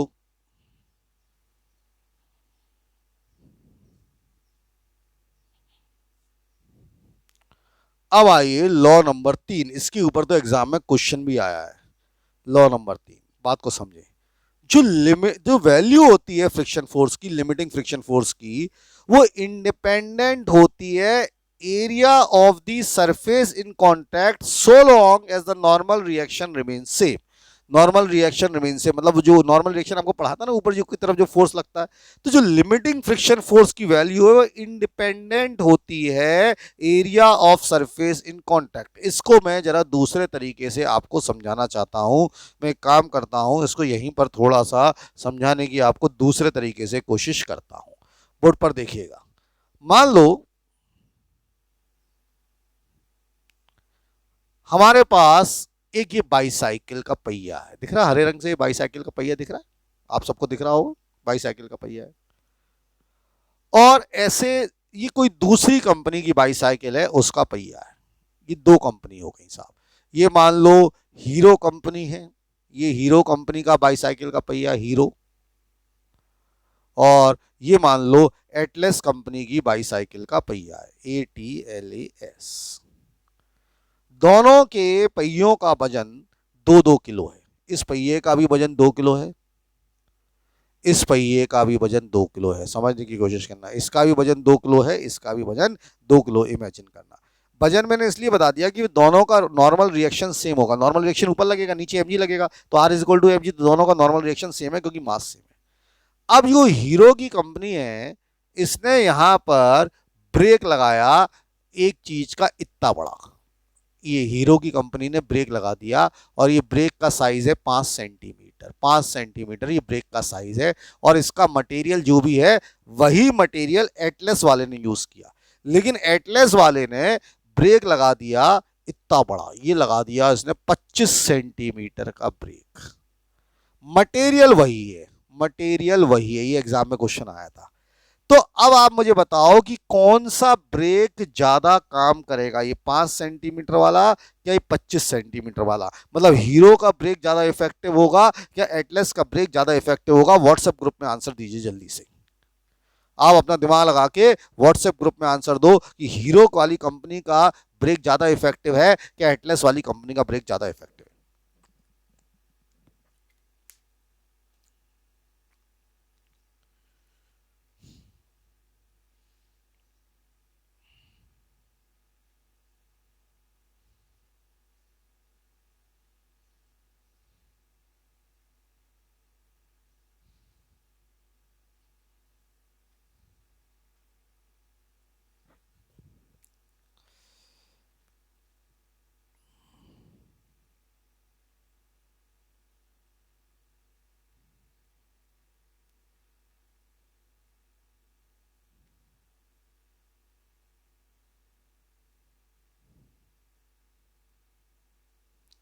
तो ज्यादातर बच्चों ने, आरू ने बोला सर वो एटलस वाली कंपनी ज़्यादा अच्छी होगी, 25 सेंटीमीटर वाला ब्रेक होगा, है ना। और शिवानी बोलती है हीरो का ब्रेक ज़्यादा अच्छा है, मतलब वो छोटा वाला अच्छा होगा। शिवानी हमारी उल्टी चलती है, वो कहती है इसे छोटा हीरो उसको ज़्यादा पसंद है। प्रशांत पिप्पल कहते हैं एटलस वाला ज़्यादा अच्छा ब्रेक होगा। मुस्कान खान कहती हैं एटलस वाला ब्रेक अच्छा होगा। श्रुति कहती हैं एटलस वाला। कशिश यादव कहती हैं एटलस वाला ब्रेक अच्छा है। स्तुति चौबे कहती है एटलस। मुस्कान, सब सब एटलस एटलस पर चले गए साहब। और इधर भी अनन्या और सिमरन, आशुतोष, अनन्या, ये सब बच्चे, स्नेहा, ये सब एटलस पर चले गए हैं। एक लड़की है, और ये जो हमारी जो लड़की है ये बेचारी दिया भी एटलस पर चली गई। विशेषता कह रही है नहीं हीरो, हीरो वाला बढ़िया है, बहुत बढ़िया विशेषता बेटा, हीरो। अभिज्ञान हमारा टाइप कर रहा है, अभी अभिज्ञान कुछ लिख नहीं पाया बेचारा, कुछ लिख नहीं पाया अभिज्ञान, आ रहा है। और बाकी कुछ लोग आंसर ही नहीं दे रहे हैं। उन्होंने कहा कंपनीज, हीरोज कंपनी का ब्रेक ज़्यादा इफेक्ट। अभिज्ञान ने क्या है और उसका डिस्कवरी करी होगी। योजित भटनागर साहब कह रहे हैं कि वो चश्मा वश्मा छोड़ के वो कह रहे हैं सर हीरो का हो नहीं, एटलस कंपनी बढ़िया है, बहुत बढ़िया। और सब बच्चे कह रहे हैं एटलस बढ़िया है। अरे बेवकूफ़ों, मैंने आपको लॉ पढ़ा रहा था, अभी बोर्ड पर ही लिखा था answer. Value of limiting friction is और does not depend on the area of surface in contact. Area पर डिपेंड ही नहीं करता। अगर ऐसा होता होता, मेरी बात समझो, अगर छोटे ब्रेक और बड़े ब्रेक लगाने से गाड़ी रुक रही होती तो पहिए की जगह पूरे पहिए में ब्रेक नहीं लगा देते। मेरी बात समझो, अगर ये ब्रेक से अंतर पड़ रहा होता, ये छोटा है और ये बड़ा है, तो फिर तो कंपनी क्या कहती, मारुति की कार लो, कभी कोई मरेगा ही नहीं, एक्सीडेंट नहीं होगा, पूरे मारुति की कार के पहिए पे ब्रेक चिपका देते। ऐसा तो नहीं होता ना यार। हुंडई वाले कहते हैं हमारा छोटा ब्रेक है, मारुति वाले एडवर्टाइजमेंट करते हैं मारुति की कार खरीदिए, जिंदगी बचाइए, बड़ा ब्रेक लगा दिया साहब। भैया एरिया पर डिपेंड नहीं करता, मैं यही तो लॉ समझा रहा था। It does not depend on area of contact.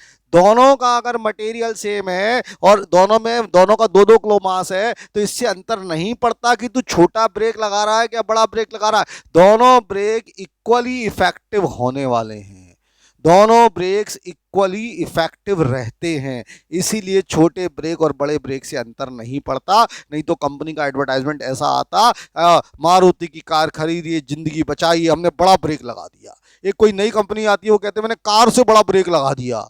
तो ये ऐसा नहीं होता। इट डज नॉट डिपेंड बेटा, यही तो मैं समझा रहा था। तो I think now it is all clear, ये सब हटा दिया। तो यही था law. The value of limiting friction is independent of the area of surface in contact. जल्दी से एक बच्चे का, जल्दी से लिख लो, एक बच्चे का छूट गया है सेकंड वाला, तो सेकंड वाला भी उतार ले अभिज्ञान, और थर्ड भी उतार ले जल्दी से, दोनों लिखे हैं बोर्ड पर। अभिज्ञान बेटा तेरा सेकंड छूट गया था, जल्दी से उतार ले। अभिज्ञान का छूटा था, किसका छूटा था अभी मैसेज किया था, तो फटाफट सेकंड लॉ थर्ड लॉ समझो। और अब गड़बड़ मत करना।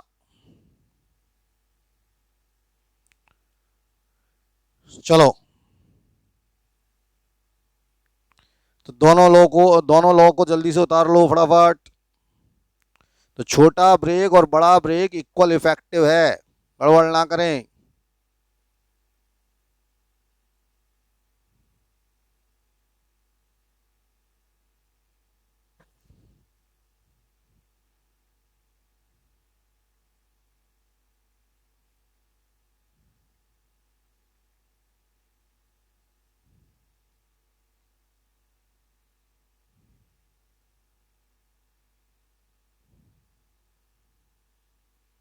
क्लियर है?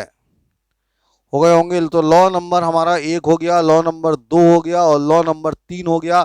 लॉ नंबर 3 कहता है कि वो एरिया पर डिपेंड नहीं करता। अब आ जाओ लॉ नंबर 4, सबसे इंपॉर्टेंट लॉ है, सबसे इंपॉर्टेंट लॉ है लॉ नंबर 4। फटाफट लिखे law number 4। Limiting friction forces directly proportional to normal reaction between the two surfaces. जल्दी से लिखें, very very important law. Limiting friction force जो है वो डायरेक्टली प्रोपोर्शनल होता है नंबर ऑफ इसके, limiting friction force is directly proportional to the normal reaction between the two surfaces.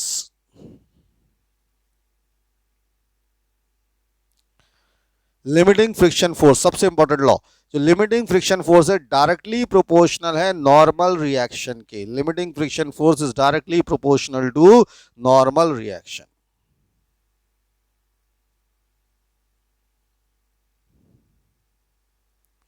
भैया वीडियो सही चल रहा है ना? कुछ बच्चे कह रहे हैं वीडियो है स्टॉप। सब सही है? जरा वीडियो चेक करो, सब सही चल रहा है क्या? पलाश भी कह रहा है वीडियो नॉट रनिंग, जरा चेक करो। इस वीडियो स्टॉप नन्नी बेटा? No, it's a good running, no buffering, सब कुछ सही है। मैं देख रहा हूं कहीं ना कहीं कोई नेटवर्क इशू हुआ है। Check your network, some problem is there. जरा लिखो सारे ग्रुप में सब सही चल रहा है। सभी लोग सारे ग्रुप्स में लिख दो जरा, जिसका जो जो ग्रुप है उसमें लिख दो कि एवरीथिंग इज फाइन, अगर सब कुछ सही चल रहा है। क्योंकि कुछ बच्चे कह रहे हैं वीडियो रुक गया है। मेरे हिसाब से तो वीडियो बढ़िया रन कर रहा है, दौड़ रहा है वीडियो बेटा।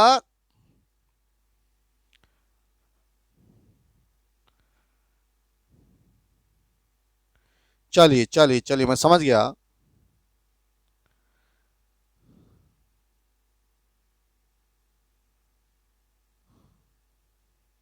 Okay, everything is fine. अब मत लिखो, चलो लिखो फटाफट लॉ नंबर 4 लिखो, ये सबसे इंपॉर्टेंट लॉ है। इस लॉ नंबर 4 को मुझे समझाना है, जल्दी से लिखें लॉ नंबर 4। अब बाद में करते रहे टाइप। लॉ नंबर 4 लिखो। Limiting friction force is directly proportional to normal reaction between the two surfaces. Very very important law. Limiting friction force जो है वो डायरेक्टली प्रोपोर्शनल होता है दो सरफेसेस के बीच में। अब इसका मतलब समझे मैं क्या कहना चाह रहा हूं, बोर्ड पर देखेंगे। मान लो ये एक सरफेस है, यहां पर एक सरफेस है, ये एक सरफेस है। बोर्ड पर देखना जरा, इसको ये ड्राइव भी करना है। ये एक सरफेस है, बोर्ड पर देखो। इस सरफेस पर एक बॉडी रखी है, मास एम की। इस सरफेस पर एक बॉडी रखी है, कितने मास की? एम मास की। तो इसका फ्री बॉडी डायग्राम बनाओ। फ्री बॉडी डायग्राम सबको आता है बनाना। नीचे कितना फोर्स लगेगा? M g. नीचे फोर्स लगेगा कितना? M g. और न्यूटन थर्ड लॉ कहता है कि अगर नीचे फोर्स है, एक्शन तो ऊपर लगेगा रिएक्शन, ये नॉर्मल रिएक्शन लग गया आर। तो अगर हम यहाँ से इस बॉडी के ऊपर इसका फ्री बॉडी डायग्राम बना दें, तो नीचे फोर्स लग रहा है एम जी और ऊपर फोर्स लग रहा है कितना? आर। ये बात समझ में आ गई? नीचे फोर्स लगेगा एम जी तो ऊपर फोर्स कितना लगेगा? आर लगेगा। अब ये जो लॉ है limiting friction force is directly proportional to normal reaction, इस लॉ के हिसाब से जो फ्रिक्शन फोर्स है वो डायरेक्टली प्रोपोर्शनल है नॉर्मल रिएक्शन के। F is proportional to R. भाई फ्रिक्शन फोर्स को छोटे एफ से लिखते हैं। फ्रिक्शन फोर्स अगर मान लो छोटा एफ है तो इस लॉ के हिसाब से F is proportional to R हो गया। देखो दिख रहा है ना, limiting friction is directly proportional normal reaction, तो F is proportional to R. जब भी प्रोपोर्शनलिटी का साइन हटेगा एक कांस्टेंट आता है, तो यहां पर कांस्टेंट आता है म्यू। म्यू। यहां पर कांस्टेंट कौन सा आता है? म्यू आता है। तो यहां से फॉर्मूला जनरेट होता है F is equal to mu R. यहां पर ये जो कांस्टेंट है, यहां पर ये जो म्यू है, इस म्यू को कहते हैं, this mu is known as constant of proportionality. Constant of proportionality, proportionality, ये म्यू जो है वो कांस्टेंट ऑफ प्रोपोर्शनैलिटी है, और इसको कहते हैं कोफिशिएंट ऑफ फ्रिक्शन। इसी को कहते हैं कोफिशिएंट ऑफ फ्रिक्शन। इसी को कहते हैं अपन लोग कोफिशिएंट ऑफ फ्रिक्शन। ये म्यू जो है वो कांस्टेंट ऑफ प्रोपोर्शनैलिटी है, और इसको हम लोग कहते हैं कोफिशिएंट ऑफ क्या? फ्रिक्शन। तो ये सब बातें आपको पता होना चाहिए। तो यहां से फॉर्मूला आ गया mu is equal to F R. Mu constant of proportionality, उसी को कोफिशिएंट ऑफ फ्रिक्शन कहते हैं। और यहां से फॉर्मूला जनरेट हुआ, पहला न्यूमेरिकल्स का फॉर्मूला जनरेट हो गया, और वो पहला न्यूमेरिकल्स का फॉर्मूला है F is equal to mu R. ठीक है, तो ये आप फटाफट नोट कर लें। F is proportional to R, तो F is equal to mu R. Figure बना लें कॉपी में, mg लग रहा है, ऊपर R लग रहा है। यहाँ पर म्यू कांस्टेंट ऑफ प्रोपोर्शनलिटी है, जिसको कोफिशिएंट ऑफ फ्रिक्शन कहा जाता है। फटाफट लिख लें क्योंकि हट जाएगा 1 मिनट बाद।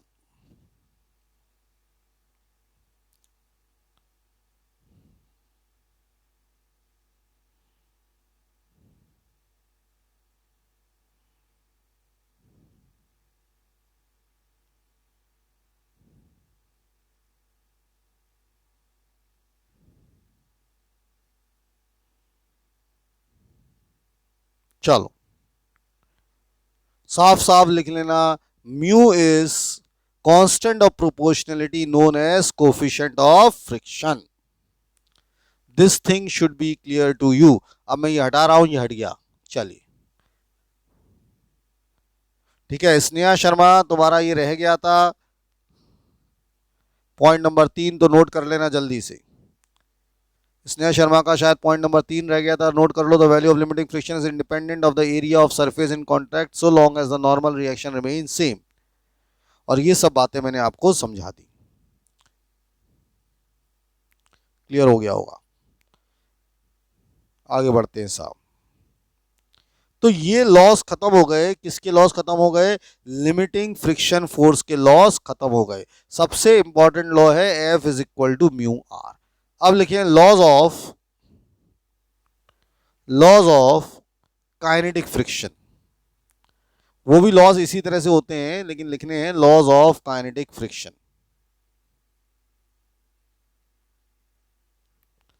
Laws of kinetic friction. चलो तो लिखो laws of kinetic friction. Laws of kinetic friction, law number 1। अब फटाफट लिखना ही लिखना है, ज्यादा इसमें कुछ बातें नहीं है। काइनेटिक फ्रिक्शन अपोजेस अ रिलेटिव मोशन, और उसकी कांस्टेंट वैल्यू होती है depending on the nature of to surfaces in contact. फटाफट लिख लें, ये सब लिखने की। काइनेटिक फ्रिक्शन फोर्स अपोज करता है, सभी को मालूम है, और बताया था इसकी एक फिक्स वैल्यू हो जाती है। आपने देखा था ग्राफ के अंदर कांस्टेंट लाइन आती है। तो फटाफट ये उसके लॉ लिख लें फास्ट।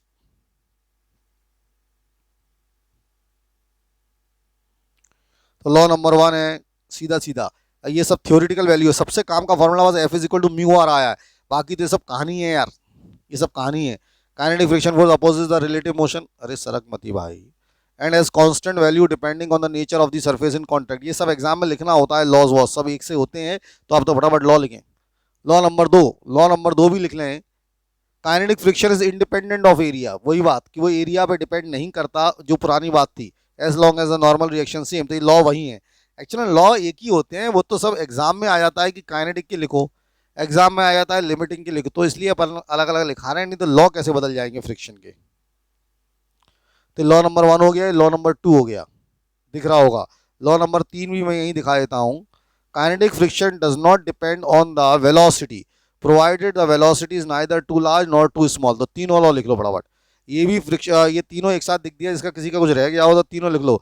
जो काइनेटिक फ्रिक्शन फोर्स है वेलोसिटी पे डिपेंड नहीं करता। तो law number 1, law number 2, law number 3, कहानी है सीधी सीधी लिख लो यार, इसमें कुछ है नहीं समझाने के लिए। फटाफट 1 मिनट दे रहा हूँ तीनों लॉ को लिखने के लिए, फटाफट लिख लो।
लॉ नंबर 2 हो गए और लॉ नंबर 3, लॉ नंबर 4 बिल्कुल वही है जो पहले था, directly proportional to normal reaction, जो वही है, the value of kinetic friction, केवल वैल्यू बदली है। जो काइनेटिक फ्रिक्शन होता है वो directly proportional to normal reaction होता है, पहले भी वही था, पहले भी वही था, बस इसके अंदर वो काइनेटिक फ्रिक्शन आ जाएगा और कुछ नहीं है। तो ये भी लॉ बना लो फटाफट, ये लॉ बना लो, लिख लो, value of kinetic friction is directly proportional to normal reaction R. और इसमें भी वही करना, ये बॉडी दिखा दो, यहाँ पर एक बॉडी रखी है, ये बॉडी रखी है, इसमें नीचे मास एम है तो नीचे लगेगा एम जी, ऊपर लगेगा नॉर्मल रिएक्शन, तो फ्रिक्शन फोर्स काइनेटिक का बस के लग जाएगा। यहाँ के क्यों लग गया, वहाँ क्योंकि ये काइनेटिक फ्रिक्शन फोर्स है, डायरेक्टली प्रोपोर्शनल टू आर, अंतर कुछ भी नहीं है, सब बेवकूफ बनाने के काम है, वही होता है F is equal to mu R, तो सब कुछ वैसा ही है, बस यहाँ के लगा दो, के लग गया तो कौन सा बड़ा काम हो गया, तो अंडरस्टूड है। तो ये किताब वाले क्या करते हैं, ऐसी उल्टा पुल्टा काम कर देते हैं, एक ही लॉ है, वही सब कुछ एक सही है, लेकिन अपन को क्या है, एग्जाम में आएगा तो वहाँ शब्दावली चेंज करनी होती है, तो मैंने आपको लिखा दिया शब्दावली चेंज के साथ, ठीक है, fast.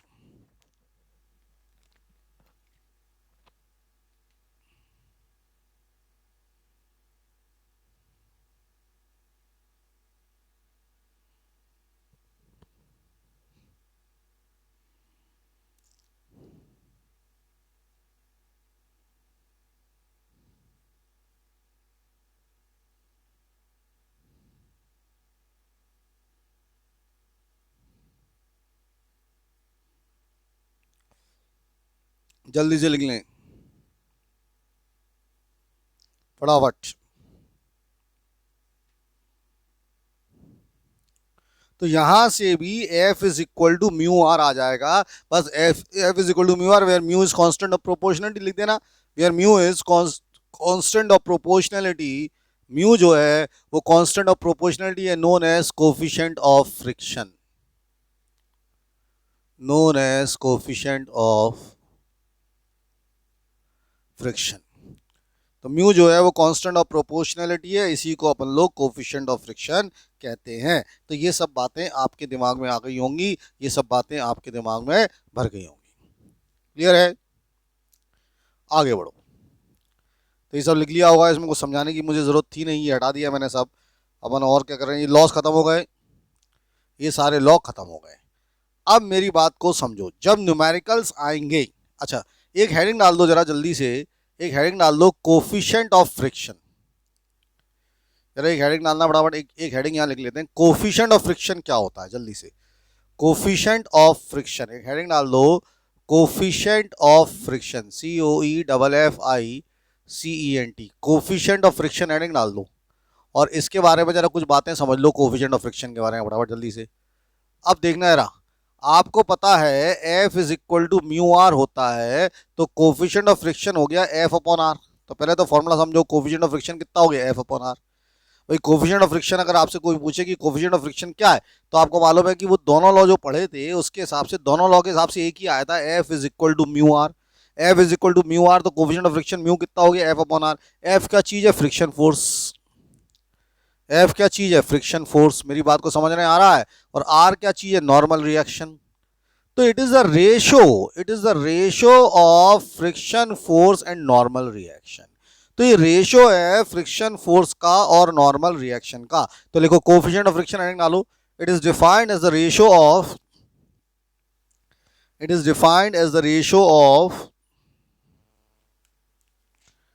Friction force and normal reaction, it is defined as the ratio of friction force and normal reaction. तो ये डिफाइन करते हैं इसको, ratio of friction force and normal reaction. तो mu is equal to F upon R, mu is equal to F upon R, यार F is friction force, F is friction force and R is normal reaction. अब मैं आपसे कहूं कि इसका unit बताओ, मैं आपसे कहूं कि इसका म्यू का यूनिट बताओ, तो जल्दी से बताओ यूनिट क्या होगा। देखिए कितने लोग बताएंगे unit. What is the unit of coefficient of friction, coefficient of friction का यूनिट बताना है, बताओ जल्दी से इसका यूनिट क्या होने वाला है। What is the unit of coefficient of friction, बताओ जल्दी से क्या होगा यूनिट फास्ट। देखिए कितने लोग बता पाएंगे यूनिट। स्नेहा शर्मा का आंसर आ गया, वेरी गुड स्नेहा शर्मा, बिल्कुल सही है, जल्दी जल्दी बोला करो, वेरी गुड। विशिष्टा का आंसर आ गया, वरुण का आ गया, गुनगुन का आ गया, बहुत बढ़िया। It is unitless and dimensionless, बिल्कुल सही बात है, यूनिटलेस और डायमेंशनलेस, बिल्कुल सही बात है बच्चों। देखो ये भी फोर्स है, तो फोर्स का यूनिट भी न्यूटन होता है, और नॉर्मल रिएक्शन इसका भी यूनिट न्यूटन होता है, और जब दोनों ही न्यूटन है तो कट जाएंगे, तो इट इज यूनिटलेस, इसका कोई यूनिट नहीं होगा। एंड डायमेंशनलेस ऑल्सो, इसका कोई भी डायमेंशनल फॉर्मूला नहीं होगा, क्योंकि ऊपर भी फोर्स है और नीचे भी फोर्स है। तो लिख लो coefficient of friction is unitless and dimensionless quantity.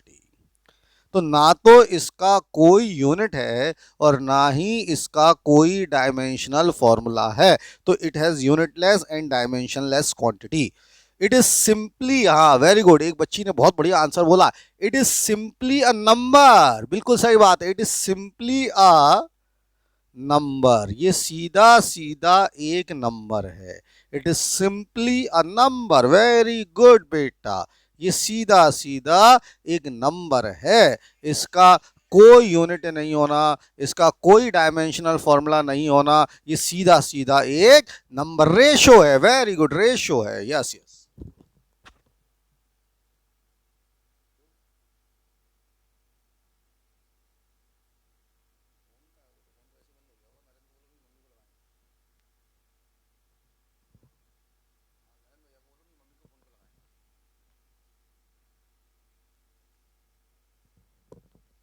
तो ये यूनिटलेस और डायमेंशनलेस क्वांटिटी है, ये बात आपके दिमाग में फीड हो जानी चाहिए। तो I think it is all clear to you. ये रेशो है, यूनिटलेस है, डायमेंशनलेस है, इसको अपन हटाते हैं ज़रा जल्दी से और कुछ सवालों पर इसके आते हैं। Let us come to the some questions.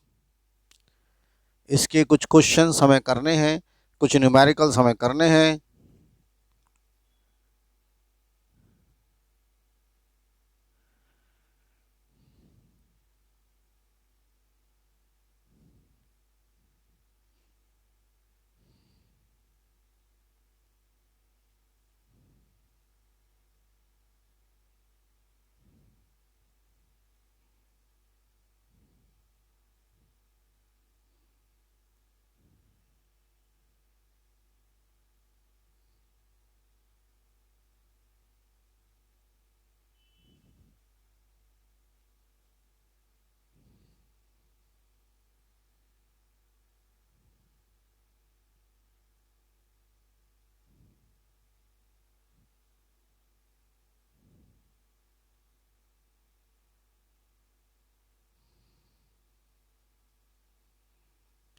ये क्वेश्चन लिखो, ये क्वेश्चन नोट डाउन करना। Block of mass 2 kg, question को नोट डाउन करें जल्दी से। Block of mass 2 kg is placed on the floor. The coefficient of static friction is 0.4. ये external force है, ये फोर्स ऑफ फ्रिक्शन नहीं है, external force, external force of 2.5 Newton is applied on the block. ये question चालू है, is applied on the block as shown in the figure, ये figure है। Calculate the force of friction between the block and the floor.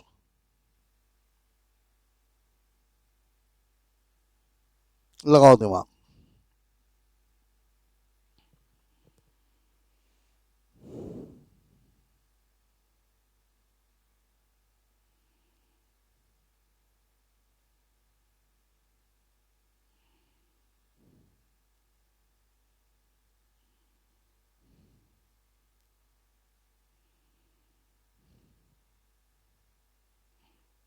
ये question लिखो, फिर मैं समझाता हूं क्वेश्चन क्या है, फास्ट।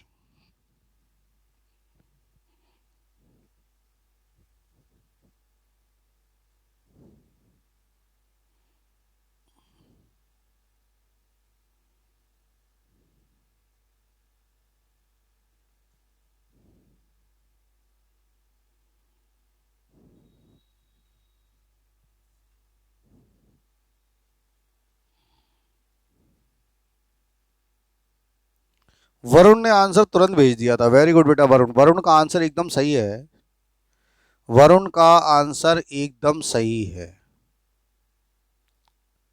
बहुत बढ़िया। अच्छा, इसमें इसमें एक और बात बताओ, एक क्वेश्चन और इसमें ऐड कर लो, क्वेश्चन नंबर 2 और ऐड कर लो, whether block will move or not, whether block will move or not, ये और ऐड कर लो। आप जरा ये क्वेश्चन और ऐड कर लो कि वेदर ये जो ब्लॉक है ये चलेगा क्या नहीं चलेगा। देखो ये ब्लॉक है, इस पर 2 किलो का मास है रखा है, ये 2 किलो का मास है, 2 किलो का मास, कोफिशिएंट ऑफ फ्रिक्शन दिया है 0.4 और एक्सटर्नल फोर्स लगाया 2.5 न्यूटन का इसके ऊपर। तो calculate the force of friction, force of friction तो निकालना है एंड ये भी बताना है कि ब्लॉक मूव करेगा क्या नहीं, whether the block will move or not. देखें कितने बच्चे कर पाएंगे। आकांक्षा तोमर का भी आंसर सही है, वरुण ने सबसे पहले आंसर दे दिया था। अब ये और बता दो ब्लॉक मूव करेगा क्या नहीं करेगा।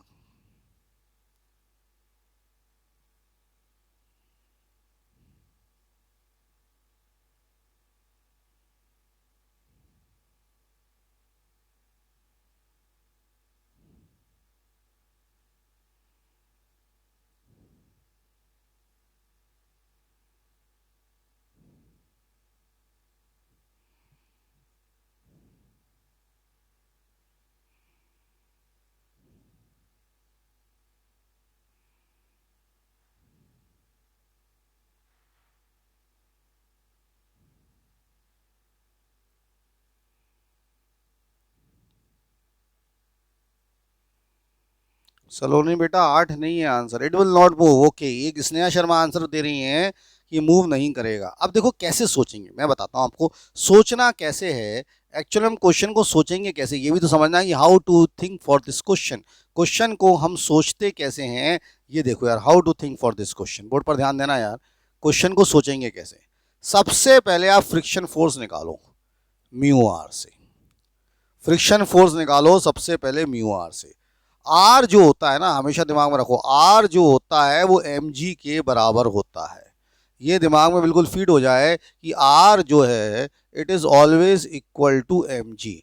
तो हमने म्यू दिया है, म्यू दिया है 0.4, आर एम जी होता है, एम कितना है 2 और जी मान लो 10, तो ये कितना हो गया 0.4 इंटू 2 8 लग रहा है शायद, 8 न्यूटन का फ्रिक्शन फोर्स है। ये जो है ये कौन सा फ्रिक्शन फोर्स है, लिमिटिंग फ्रिक्शन फोर्स है। 8 न्यूटन का उस पर लिमिटिंग फ्रिक्शन फोर्स लगेगा, यानी जब एक्सटर्नल फोर्स इससे ज्यादा होगा, जब एक्सटर्नल फोर्स, मेरी बात को समझने की कोशिश करना, एक्सटर्नल फोर्स जो है मोर देन 8 न्यूटन होगा तो बॉडी मूव करेगी, अदरवाइज बॉडी मूव नहीं करेगी। अभी एक्सटर्नल फोर्स हमारा 2.5 न्यूटन है तो बॉडी मूव करेगी क्या नहीं करेगी, तो आंसर होगा बॉडी विल नॉट मूव। तो इसका तो आंसर क्लियर हो गया, बॉडी विल नॉट मूव। ये पहला, दूसरा क्वेश्चन का आंसर हो गया, बॉडी विल नॉट मूव। अब पहले क्वेश्चन का आंसर, पहला क्वेश्चन का हमारा आंसर था फोर्स ऑफ फ्रिक्शन कितना होगा।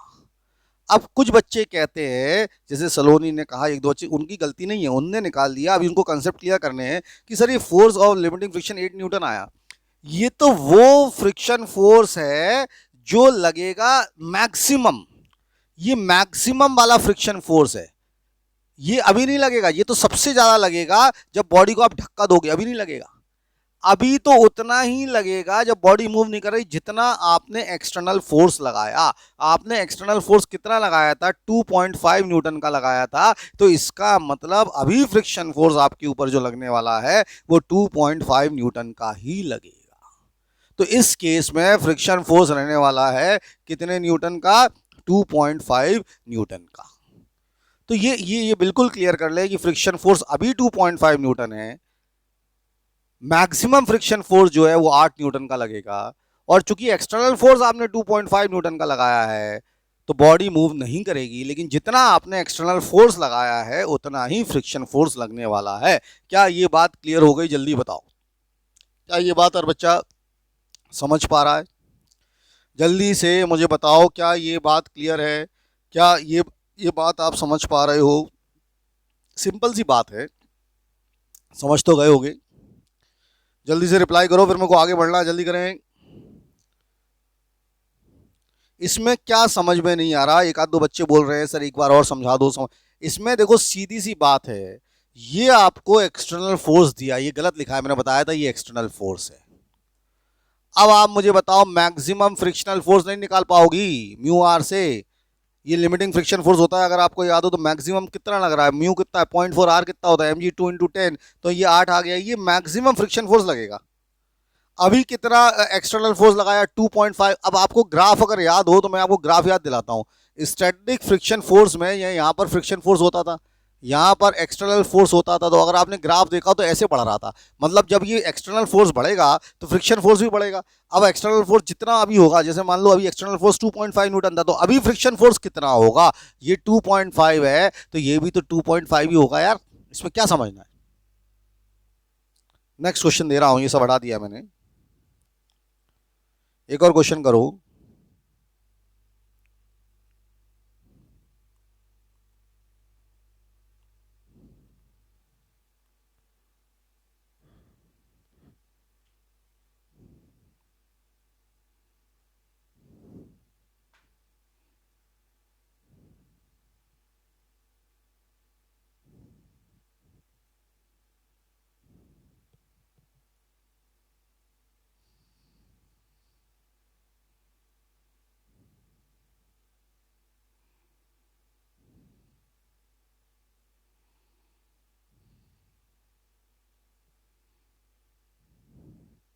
इस क्वेश्चन को लिखो जरा।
अब इस क्वेश्चन को जरा समझो, आखिरी क्वेश्चन है, देर हो रही है, ध्यान से समझना।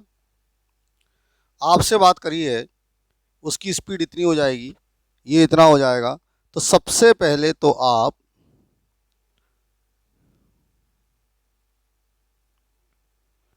बातों को समझ लें, कैसे होगा क्वेश्चन।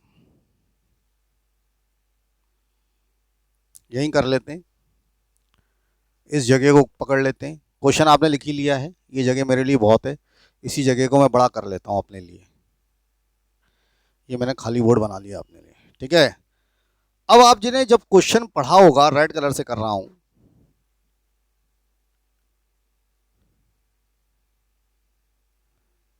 जब आपने क्वेश्चन को पढ़ा होगा तो क्वेश्चन में ऐसा लिखा था कि कोफिशिएंट ऑफ फ्रिक्शन इज 0.5, तो म्यू हो गया 0.5। बात को समझो, म्यू कितना हो गया 0.5। फिर वहां पर लिखा था car start from rest, initial velocity 0। हर चीज को लिखा करो, इनिशियल वेलोसिटी 0। और फिर लिखा था इट कम्स टू रेस्ट, यानी फाइन नहीं, it car starts from rest, minimum distance travel करना है तो एस निकालना है, और फाइनल वेलोसिटी हो गई 72 किलोमीटर पर आवर। इसको 5/18 से मल्टीप्लाई करना है, मीटर पर सेकंड में करना है, 18 टू जा 18 फोर जा, तो फाइनल वेलोसिटी आ रही है 20 मीटर पर सेकंड। ये बात पहले दिमाग में रख ले, जल्दी से, टाइम नहीं है, जरा जल्दी से देखिए, आखिरी सवाल है आज का। ये फाइनल वेलोसिटी हो गई। यानी अगर ये सवाल फ्रिक्शन का नहीं होता और खाली इक्वेशन ऑफ मोशन का होता तो हम इतना हिस्सा पकड़ लेते। u पता है, s पता है, v पता है, तो हम कौन सी इक्वेशन लगाते, v square is equal to u square plus 2as। मेरी बात को समझना है यार, v square is equal to u square, अगर ये मान लो ऐसा सवाल होता। अब फाइनल वेलोसिटी को मैं कितना रख देता, 20। आप तो ऐसा सोचा करो, इनिशियल वेलोसिटी को कितना रख देता, 0, है ना, 2। एक्सक्लेरेशन नहीं पता और डिस्टेंस मुझे निकालना है, ऐसे करता। अब अपन इसमें फ्रिक्शन की बात कर लें। फ्रिक्शन फोर्स होता है म्यू आर। तो पहले फ्रिक्शन फोर्स कितना आया, म्यू कितना है 0.5, आर कितना होता है एम जी, तो ये आया 0.5। मास कितना है उसमें, मास देखो कितना लिखा है, मास लिखा था ब्लॉक का, अगर आप देख पा रहे हैं, क्या लिखा था, कोफिशिएंट ऑफ फ्रिक्शन दिया था, कास्ट मिनिमम डिस्टेंस, मास दिया था क्या, मास नहीं दिया, मास नहीं दिया, जी की वैल्यू 10। तो फ्रिक्शन फोर्स आ गया 5m। मेरी बात समझना, फ्रिक्शन फोर्स कितना आ गया, 5m आ गया। अब जो मैं बात बता रहा हूं उसको समझने की कोशिश करेगा, ये फ्रिक्शन फोर्स आ गया 5m। अब बहुत काम की बात, सबसे ज्यादा काम की बात, बहुत इंपॉर्टेंट बात, जो फ्रिक्शन फोर्स होता है वो ही एक्सटर्नल फोर्स होता है, मैंने बताया था शुरू में। तो मास इनटू एक्सक्लेरेशन होगा, तो ये 5m is equal to m a, यहां से m कट जाएगा तो एक्सक्लेरेशन 5 आएगा। ये बात जनरली लोगों को समझ में नहीं आती। और ये जो एक्सक्लेरेशन 5 आ गया, रख दो 2 इंटू 5 इंटू एस, तो ये हो गया 400, ये हो गया 10s, तो डिस्टेंस कवर हो गया 40 मीटर। इस क्वेश्चन को समझने की कोशिश करें तो डिस्टेंस कवर हो गया कितने मीटर, 40 मीटर। तो आप क्या करते हैं, सबसे पहले वो देखते क्या लिखा है, उसमें लिखा था body start from rest, initial velocity 0, distance निकालना था, final velocity 72 kilometre per hour दी थी, इंटू 5/18 कर लेते तो 20 मीटर पर सेकंड हो जाती। अब मैं कहता हूं ये कुछ नहीं पता था तो अपन v square equal to u square plus 2as लगाते, वी पता था, यू पता था, ए और एस नहीं पता था। अब मैंने कहा म्यू पता है, तो फ्रिक्शन फोर्स क्या होगा, म्यू आर। म्यू कितना है 0.5, आर होता है एम जी, तो 0.5 एम और जी की वैल्यू 10, तो फ्रिक्शन फोर्स आ गया 5m। लेकिन मैंने बताया कि फ्रिक्शन फोर्स ही एक्सटर्नल फोर्स है उस समय, तो यहां पर फ्रिक्शन फोर्स 5m है, एक्सटर्नल फोर्स क्या होता है एम ए, तो एम ए आ गया इतना, तो इससे निकाल लो एक्सप्रेशन 5।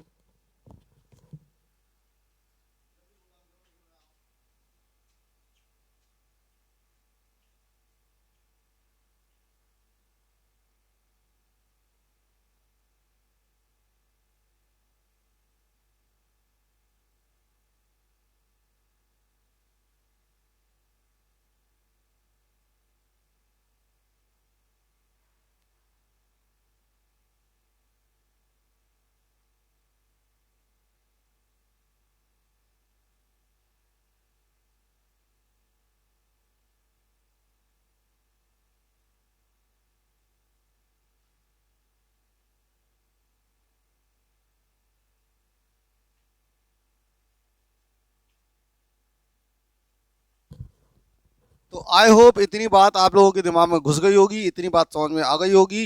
अब आपका 10 मिनट बाद एक्स्ट्रा क्लास शुरू हो जाएगा, कवरिंग बैच, जिसके अंदर 1D पढ़ाया जाएगा। तो आज के लिए इतना बहुत है। All for today, thank you बच्चों। अगले दिन पर बातचीत करते हैं। अगले दिन पर फ्रिक्शन में बहुत इंपॉर्टेंट न्यूमेरिकल्स, बहुत इंपॉर्टेंट सवाल आने वाले हैं। तो मैं कुछ एक आध दो क्वेश्चन ही भेजूंगा, वो कर लेना। और आज के लिए इतना, थैंक यू फॉर टुडे।